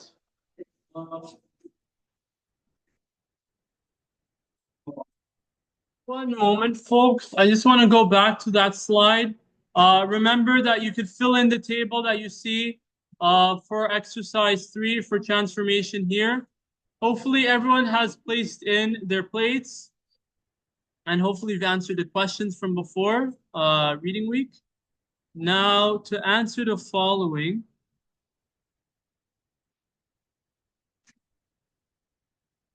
I want to repeat this. There's a formula behind me. Pretty much what you're doing is you're preparing that slide within the box. You're adding in 250 microliters of your cell at 90 minutes and 250 microliters of the dye. And then you mix them. You add in a drop into that grid, and you should be able to count the number of colonies or cells, individual cells, and input them into the formula that you see here. Just bear in mind that this is based on the formula and on the results that you determined from the squares. So just try to do that manually if you're done with today's experiments. I need to also highlight, now is the perfect time, or actually before then it would even be better, to talk about the plaque assay. Yeah. Yes. Yeah. Well, you're missing something, or? Yeah. That's okay. That's okay. I would just say keep the one that you mixed with you. So any other questions DC related? If a group has completed their determination or even use of the Petrohaster grid, please return it back to the middle, and please make sure you don't throw away the grid into the Wescadine, costs money as well. And because other groups may need to use the grids for their determination of DC, so just bear that in mind. I'm going to just move over to the plaque assay. You want to view it in the microscope?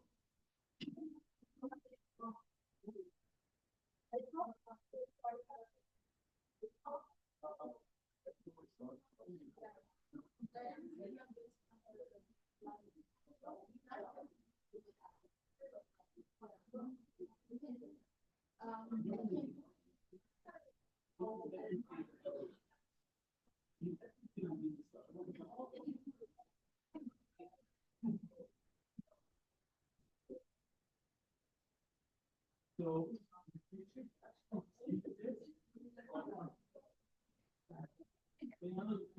now you know. That's okay. Keep it up.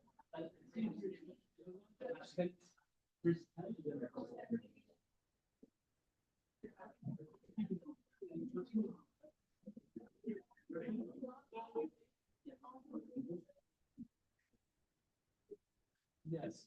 So groups, if you're done with the DC, try to let other members of other groups to use the grids, bring them back into the middle bench, so that way they can grab them. I'm going to move now to the plaque assay because that's very important for your FLR. If you are waiting in the meantime, you could actually pay attention as well. When you're done, please stand. That's true. So wait for now. Keep it. It is. So while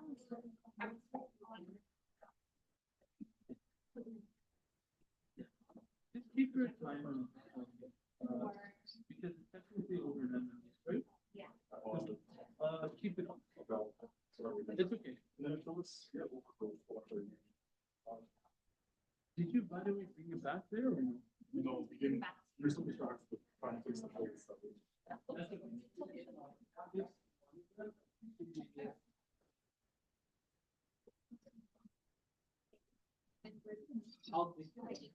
No problem. So now, folks, we're going to talk about the plaque assay. Think about your FLR because this is very important. What do you have, folks?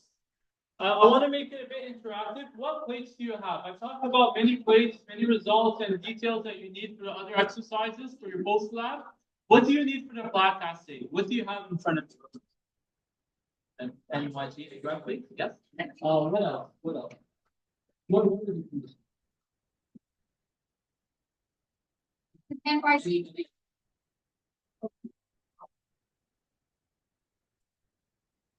So that's good. And so I want you guys to understand your plaque assay, your FLR is more easier than the past year. Let's see. Last year they would do conjugation, which is a bit more difficult. But you guys have 5 different plates from 10 to the minus 7 NYZ plates. Remember this, right? So because you pre-warned them, and this is something that you want to keep in mind, the methods of the limitations that you may expect from your results. The markers are not turning out well, so I'll speak out loud. Pretty much you have 5 different plates. I'll also go back to week 4. Remember these 5 plates. You have a control, right? Without the plaque, the bacteriophage, right? The lambda bacteriophage. Make sure that you label it directly with the symbol in your FLR. So folks, I just want to make sure you're all paying attention. This is a bit more important, so I need you to make sure everyone's paying attention, folks. Group 3, are we paying attention? So now that we're talking about our FLR, because this is very important, due on the 8th, I hope that you guys were able to prepare for it in advance. And you may be wondering why I say that, because I gave you the results on Quercus, right? So there are 5 different plates there that was aimed to be used for you guys because it would be difficult for you to not have enough time during reading week to actually prepare for the FLR, right? Now, that being said, you have, if you have already worked on the FLR, you can use those results. If you're starting today, I want you to use your group's results because those are different, right? And importantly, you need to be able to determine the number of colonies to determine the PFUs, right? So let's go back to the past and look at our tubes. We had our lambda tube 2, which is already diluted to 10 to the minus, I thought we had 10 to the minus 3. Yeah, okay, 10 to the minus 3. And essentially you did serial dilutions from there, all the way to 10 to the minus 6 for your 5th tube, tube number 5. Tube number 1 was your control, right? You just had water, 900 microliters. So bear in mind the volumes as well. You don't necessarily have to include them for the methods, but you need to describe them for your limitations if you found out that you used the wrong volumes, be it for serial dilutions or when you're placing them into your plates, because those also change your population densities. And so your objective, your aim for the FLR is to be able to study the original or the number of plaques or bacteriophages present in your starting lambda tube. Technically speaking, it's actually this tube here. So you're gonna, the one that's in black, full black on the left, that's your stock. So think of it like that, folks, that when you are exploring this lab for your FLR, you want to be able to solve this question. What is the population density of the bacteriophage, including the units of PFUs, plaque forming units per mil? Now, plaque forming units following the lytic cycle, which you're going to include in your introduction, these bacteria, E. coli, are going to be able to follow the lytic cycle, meaning that they're going to, following treatment or in junction with transjection with the bacteriophage or entry of the bacteriophage, they're essentially going to propagate and thereafter lyse, i.e. explode and essentially die.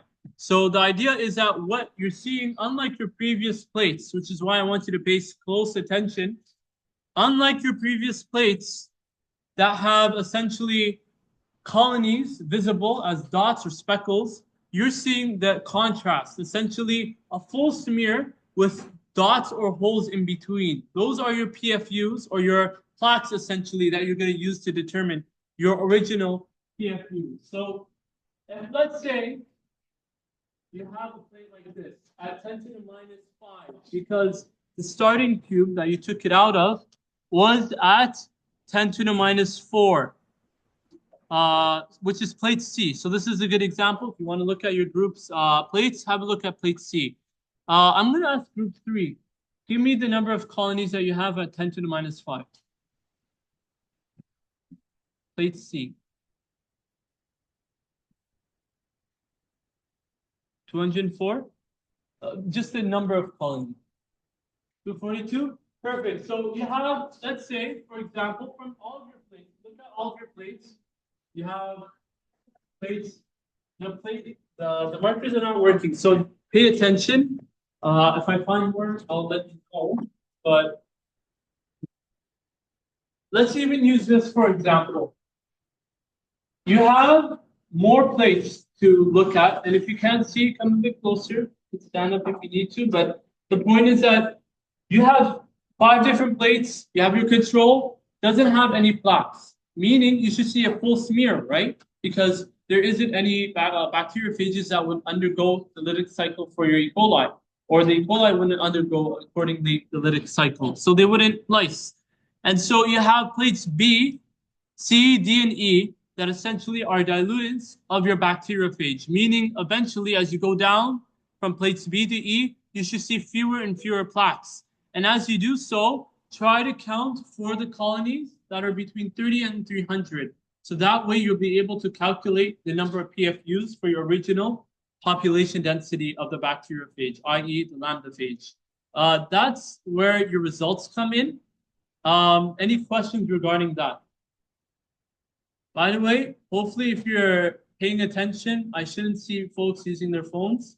If you need to use it for taking photos, let me know. I also am able to pay attention to those who are using their phones, even if they don't think I'm looking at them. You just bear that in mind, folks. That's a separate point because I want to make sure you all succeed, right? So just bear that in mind. Soft agar is what you use. Remember that. A group had a concern about this in the past. If they took out all of their agars at once from here, remember at 55 degrees, then they would have likely hardened, meaning that they would have not actually been able to put all of the agar fully be suspended with the bacteria and the bacteriophage into their plates, meaning that you make immediate results thereafter. So have a look if you find out that the trends don't appear to be reliable, either that you're not able to see many colonies or you see an uptick, i.e. from like seeing 200 colonies from one to increasing in another following dilution, then you just want to ask specific questions. Could there be cross-contamination with other colonies of different other experiments that you used? Or could it be that perhaps you didn't add in the right volume of the plaque or like the bacteriophage, right? So which would thereby influence another plaques that you would see. So that's the second limitation. The other is aseptic technique with cross-contamination. I mentioned that, and your volumes as well. So remember these details. Hopefully you're making note of them because they incorporate your discussion as well as your results. The results are of your figures, once again, detailed of all 5 plates. You can take photos of them now, so that way you can prepare yourselves for your FLR. And then following the manual to see what you've done for the methods, what I've talked about today for your intro, and the limitations for your discussion. I didn't say this before. Yes, so calculate your PFUs, just like how I talked about before. If you have 242, let's say, colonies at 10 to the minus 5, your tube to start off with was likely 10 to the minus 4, but you added in 0.1 microliters, or sorry, 0.1 milliliters, i.e. 100 microliters to add in that extra dilution. If that's the case, you need to do a bit of calculation, and this needs to be included in your FLR, so pay attention, folks. Do this for all of your plates that are in between 30 to 300 colonies. From plates B to E, because A is likely a smear if you can. If you find colonies, you can do that as well. But discuss if you find abnormal trends in your discussion. 30 to 300 colonies in each plate. Now, here's an example for calculation. 242 colonies, you see at 10 to the minus 5.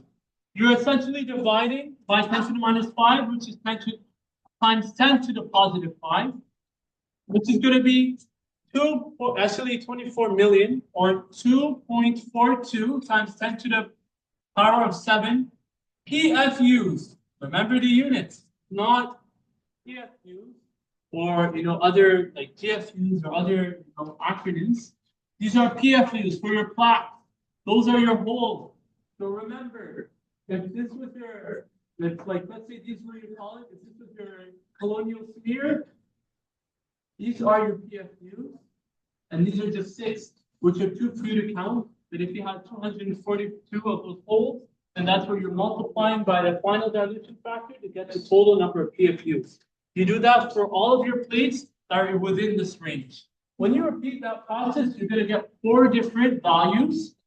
You can calculate the average to determine the more accurate original PFU or original population density of your bacteria.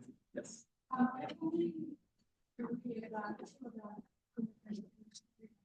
And that's actually my next point. So now, if you have too many, which is short form for too many to count, TMCC, or too few to count, if they're lower, like they're lower than 30, or if they're above 300, then you need to be able to describe this in your discussion. And you can highlight this in your results, just say too many to count for that specific plate. But nonetheless, for your discussion, point out the following. Talk about the aim, the mission of this exercise, right? Talk about what I talked about, what you see on the slide, what your mission is overall. Then talk about your limits or your results, right? Your results. So you briefly remind me about, briefly remind me essentially about your objective. That's the exercise objective. You need to thereafter summarize the results. Give me your final average or mean PFU, which is your population density of the bacteriophage per mil. Remember full units. And then I need you within this, and this is part of your discussion, by the way, right? Bear that in mind for your FLR. And this could all be connected to your post lab, but just the point is have a look and connect the dots accordingly. The results you would already have with all of these values, you can place them in the table, you could do them on Word format, that's okay. But the point is you have your results, discuss if any of your results are different from what you would have expected. So if the observations contrast or compare reliably with your expectations, meaning if they all turn out well, they're all within range, like if you have 2.42, 2.46, 2.62, for example, those are all in near roughly the same range, especially when you're going down or multiplied by 10 to the power of 7. That's a very, small variation, generally speaking, in just notation. But the idea is that even if it's essentially within a range of this decimal point, then it's okay. Like if it's over, like if you find values that are purely different, this is where you talk about in your discussion. And I'll just highlight this one last time. Discuss limitations and extensions. So extensions include what I talked about, PFUs, their clinical importance. Like if now you're treating someone who could be deceased or influenced by certain diseases, you can actually depict the number of, just like OCDs, the number of PFUs that they may have and be able to treat them accordingly. Or you may want to do the contrast to the virus that you want to actually infect in certain bacterium with like beneficial plasmids, essentially. So that's another way to think about it. The limitations include, once again, volumes, aseptic technique, just like above. Aseptic technique or cross-contamination.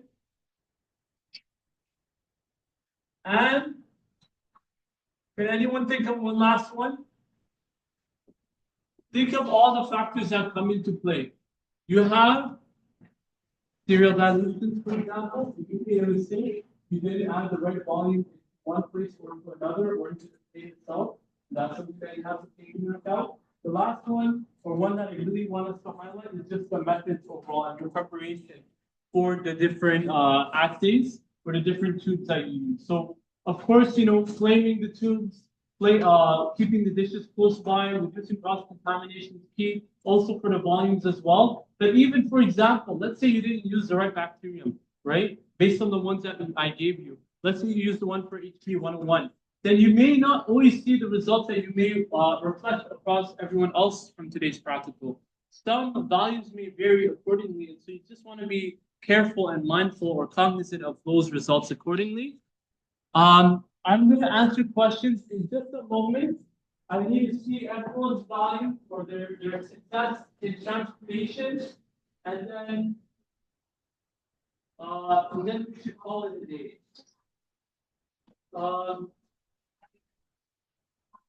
For Guru, Fine. Can I have another one of your plates that have isolated solid?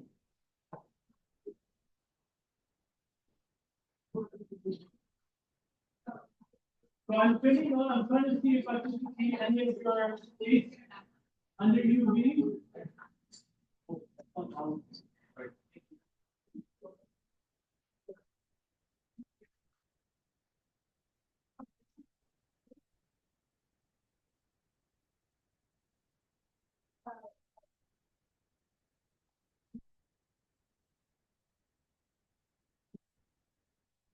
In the meantime, if you can clean up, I believe many of you are almost done or already done.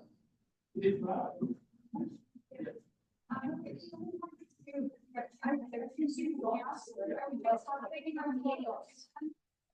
Oh, yeah.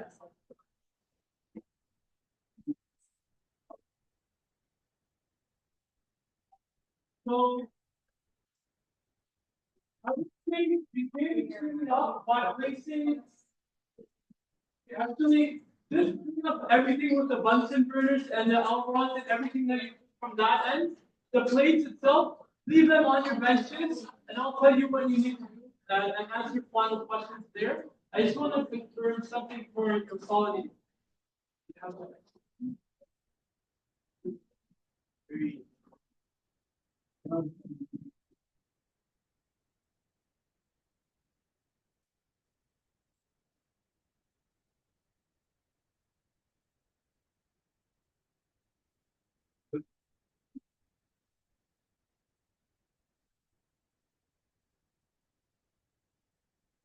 So, what's the time?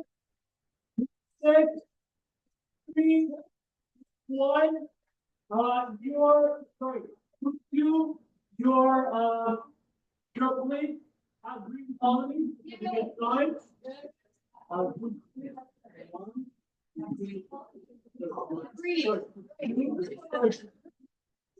Yeah, it means they're fluorescing.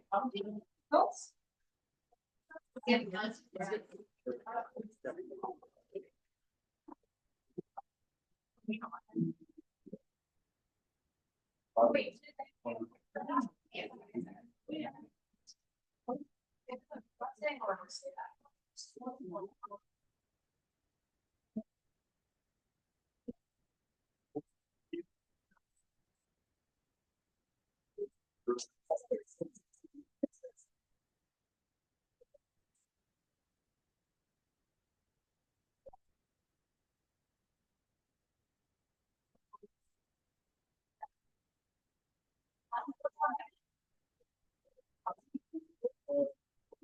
Thank you. Hold on.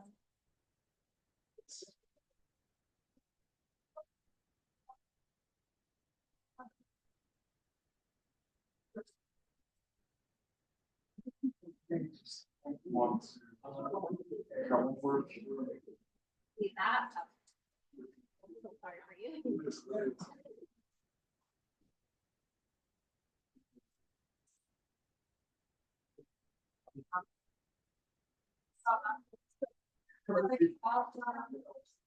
Oh, last year.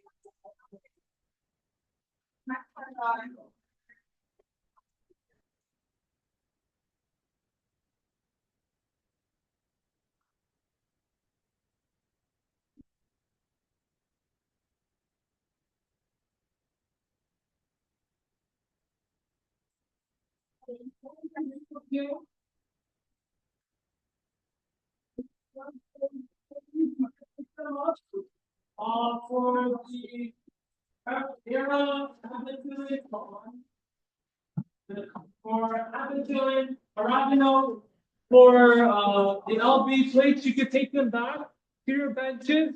They should be fluorescent. But I do want to highlight for cleanup another thing.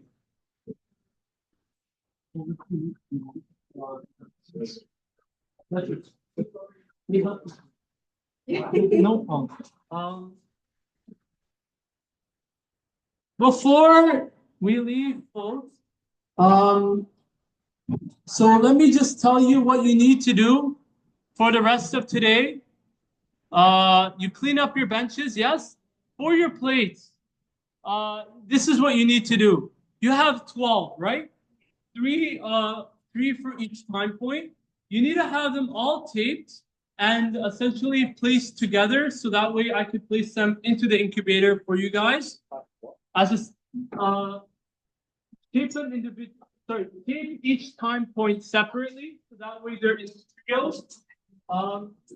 And where we're gonna place them, if you're done, is on the top left side here.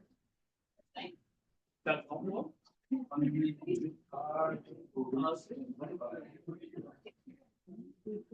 the middle. Guys, great job. Great job, you guys. Great play. You can take photos, selfies if you want. If you're done with that, you can place something on the so a few things that will be placed if we look at conjugation. If you guys are done conjugation, are done taking photos for transformation as well, and your 3 plates, you can place them all into the autoclave. Yeah, that's the autoclave. You can place them all together. Place them slowly, because if they open up, they'll bring a big smell, and that's why you don't want like smell any E. coli, right? It smells like a neck. Sure. I just need to see conjugation, free plaque assay. Keep the plaque assay if you can. If you've taken photos, that's cool. That's cool. Reason being is because I'm waiting for those in your group that haven't taken photos, and maybe have to recount next week. If you guys are done, everything except the plaque assay, if you could keep, that would be great. If you already threw your plaque, that's okay as well.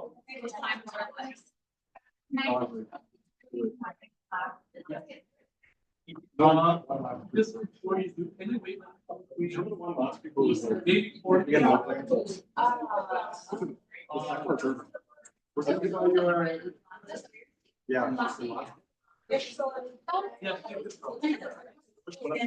I don't want to say Everything taken out of the plaque goes into the autoclave for cleaning. Bring them up, save each time point with your batch number, with the practical as well. And for each time point, we should be able to take them all into the incubator for the second one on the top left. That's your question. Conjugation. Last assay. Yeah. Some people may want to keep them, which is why I don't mind. Last.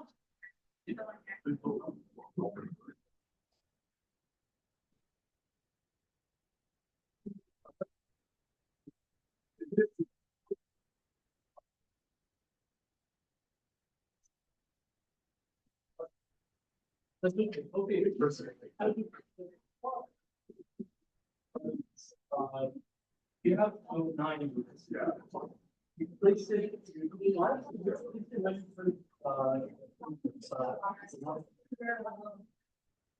Question. Yeah.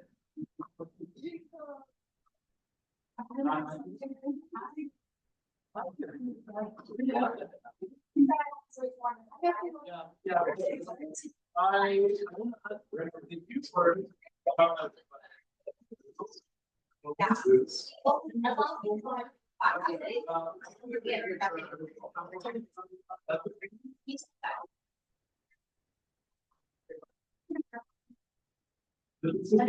These seeds, by the way, are optional, generally speaking, because actually they're a bit hard to do while in. I know your group has done it well, so if you can share your results, that'd be great. For these seeds, the rest counting. Like, okay, I don't necessarily want to say it as optional, but you won't lose marks if you haven't done it. Similarly, if you haven't done your last 5 points or Bible count.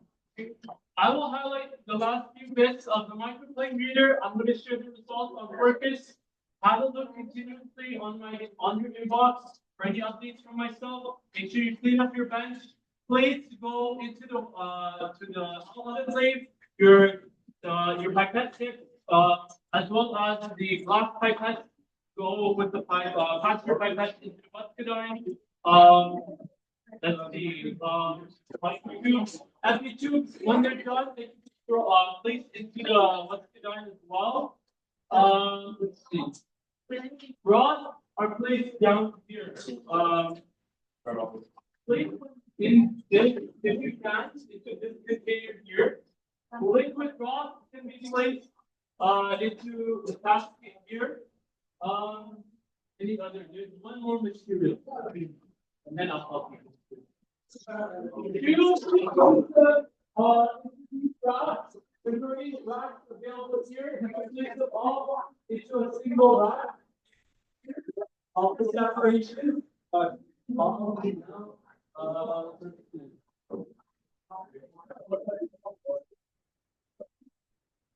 One more minute before I can help you, Shauna.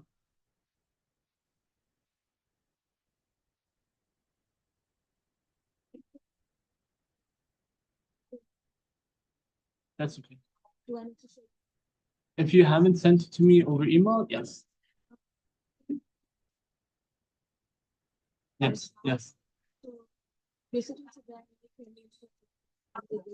That's okay. Take care. Don't forget your post lab based on what I've sent here. And hopefully, if you have any other questions, let me know.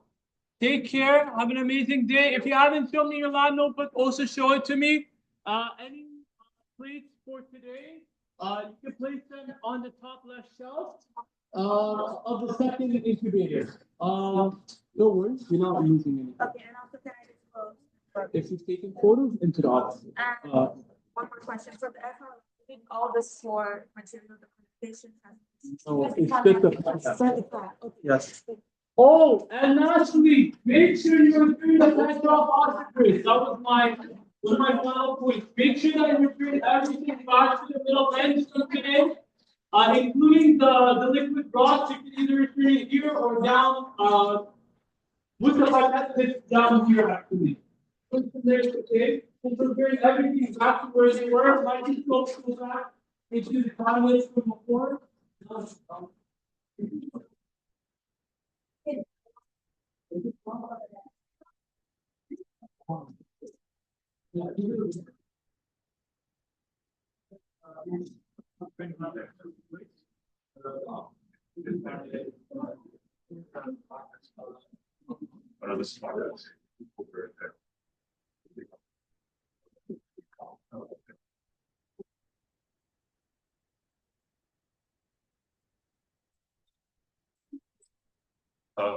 two, or how did you?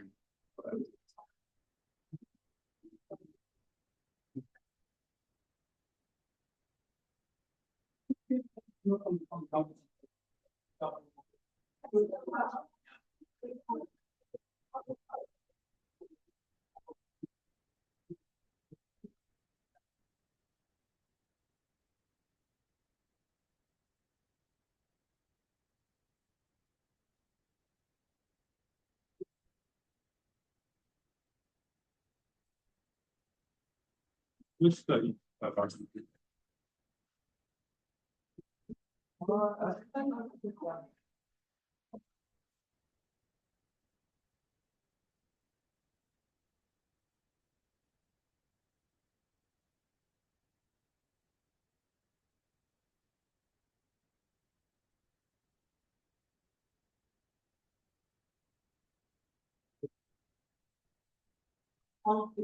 All of you have an amazing day. The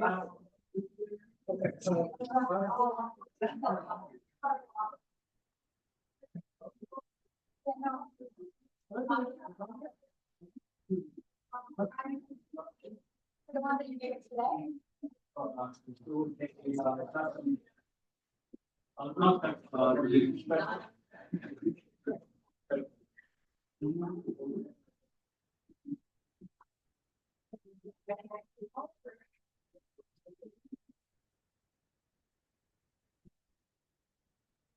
Yes.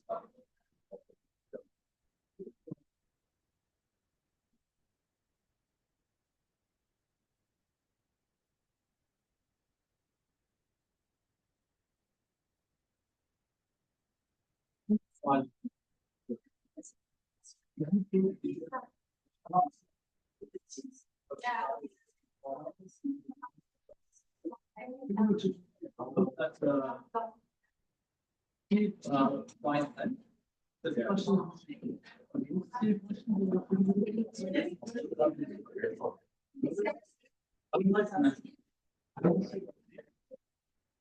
But we're gonna get up to, so it's like empty, there's about, I mean, like we had the pleasure, we didn't get to do the cheesy one. Just make sure that you do three conjugation transformation. I would say, Everything that you see, we can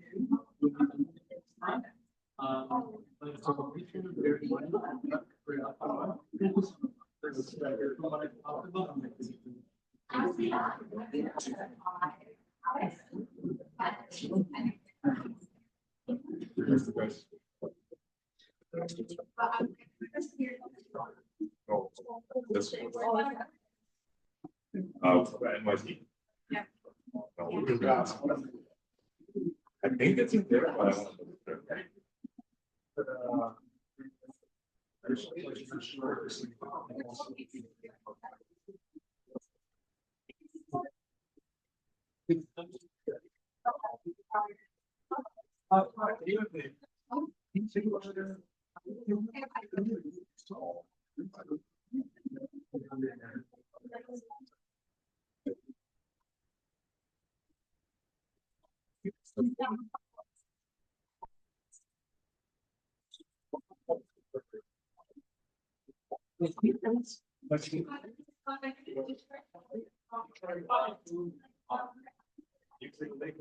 if you want to, yeah.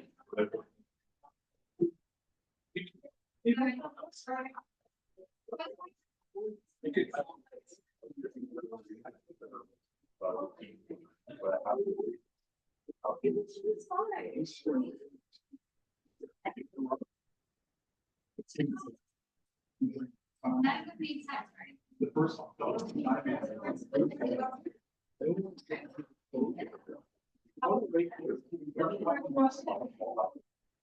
Where do you want to? Just do a single line spot for each of the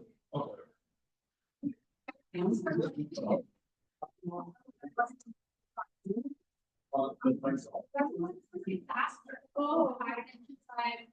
So you need to answer. How am I supposed to write? What?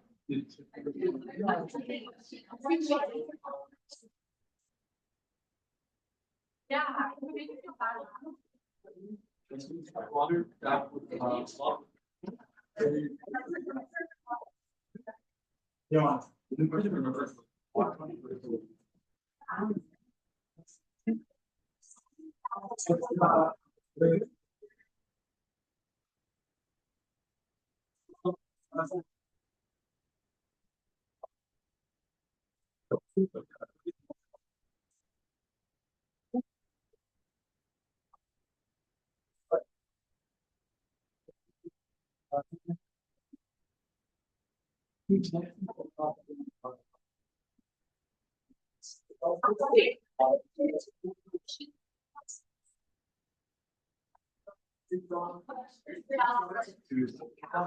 What is it? We don't know our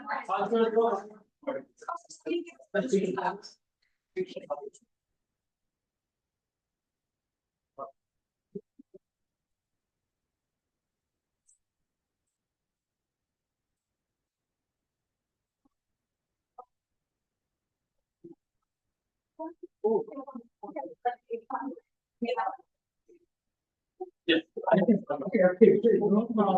Take your spot.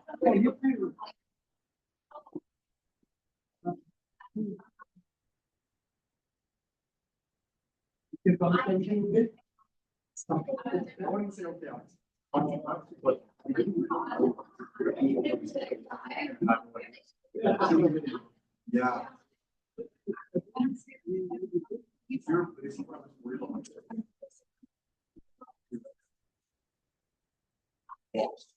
I have It looks like a population. Almost. It wouldn't be easy to focus on the group that wouldn't more identifiable because if it's overheated, it will actually study and so that's the reason it's not like so it shouldn't be too much. I don't want. This is for survival. How many times do you think that happens? Like all of them? There's only two though. My guess is putting stems. Because you won't know for a week, right? That's right. I just want to remind everyone, if you're done, please place back the microscopes into the cabinets. I have for group 2 and group 4. I know you're about to complete, but group 2, if you can return it back, that would be appreciated. If group 2 is gone, maybe someone can do it, that would be really appreciated. By the way, generation time, start to prepare for it. I know maybe like already 10, but come to understand that there you have 2 more other assignments to do. And so remember the generation time assignment will incorporate what your microplate results include, but you can also start preparing with what I had on purpose. Or anything that like people can always be ahead. I don't want you to feel tense, but if you have questions. Yes. Yeah. They will give us their data, or it will be uploaded on purpose. They're practical 3D. Sorry, Number 2, right? they're practical 7. Yeah. No problem. Take care, you guys. Oh, yeah. Actually, your post lab, don't worry. Send it to me via photos if you can, if you're in a rush, and then I can see it. If you still want to show it to me now, you can. So you know this house last time there turn. So our friendship was absolutely and Robin Email top. actually no Email her. That's my room.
Here.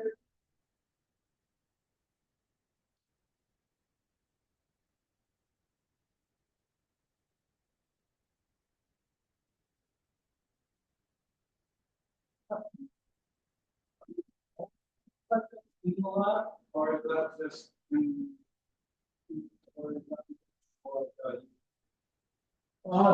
Sorry, can you repeat the question? Generally, most labs have them abundantly. I think for us, it's a bit difficult because of certain circumstances where we're limited.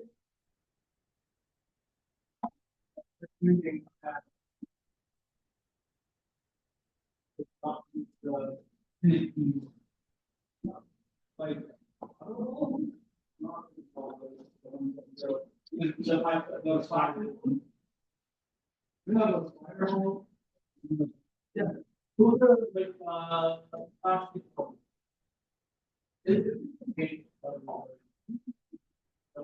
There are three questions.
Oh yes, there's a box that is out. Make it easy for you.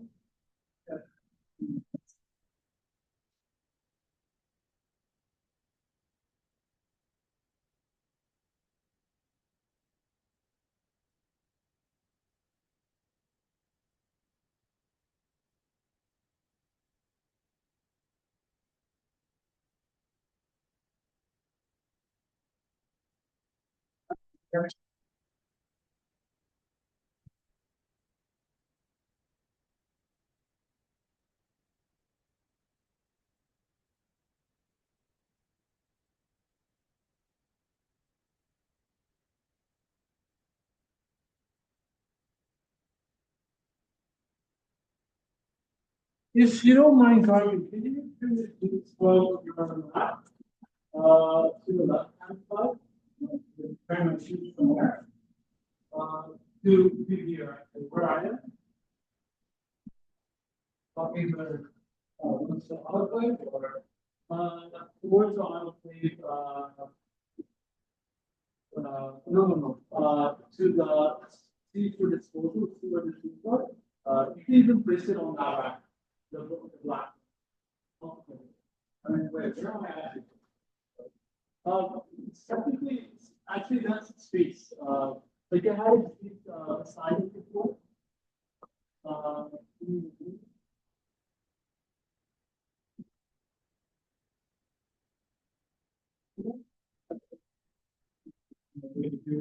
No problem, take care.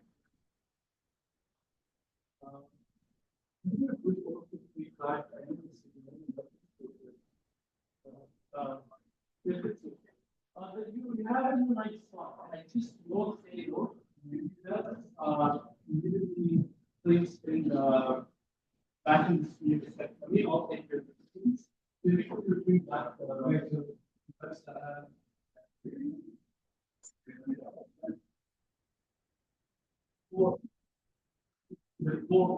the muscular, technically,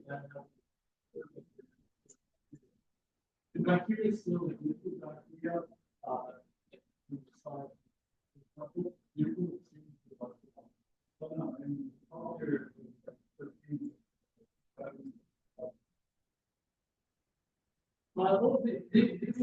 Or all normally we just place in back.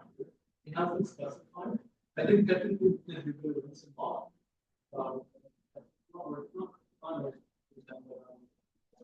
When mixed with water and essentially clear up in this finite amount of space, and then we are the last a lot. So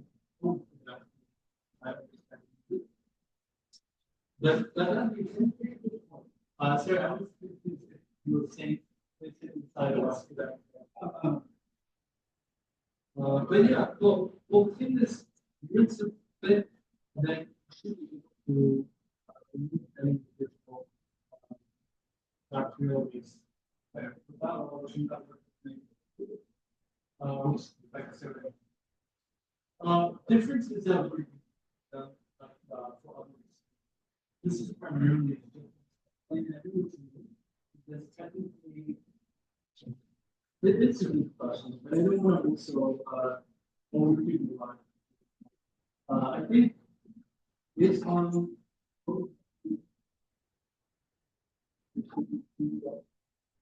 The idea is everything should be okay. English is still not to that slide. Oh, sorry, did I ask you a question?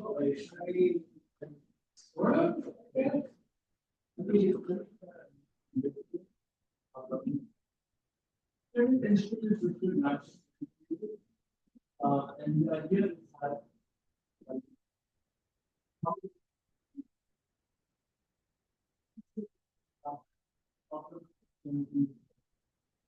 they're likely to be, they haven't been monitored that.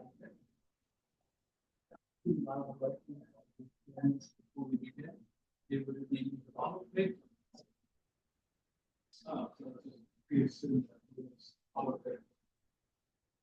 Or at least as a safety, and this is something that we can do, essentially rinse them off. And usually because of ethanol, we want to make sure it dries well enough. You may have the practical time sense. But overall, I think it's okay. Like at least it's a solid point that you brought up. But it hasn't been something that has been I guess clarified differentially, or at least brought up in a concerning manner to me. But you make a good point because I said, yeah, I would say let's leave it at that, if that helps. If that helps. But no, I appreciate it. So it's like I don't want to over. At the same time, it could be other things that maybe are just missing out for contextualization. But I say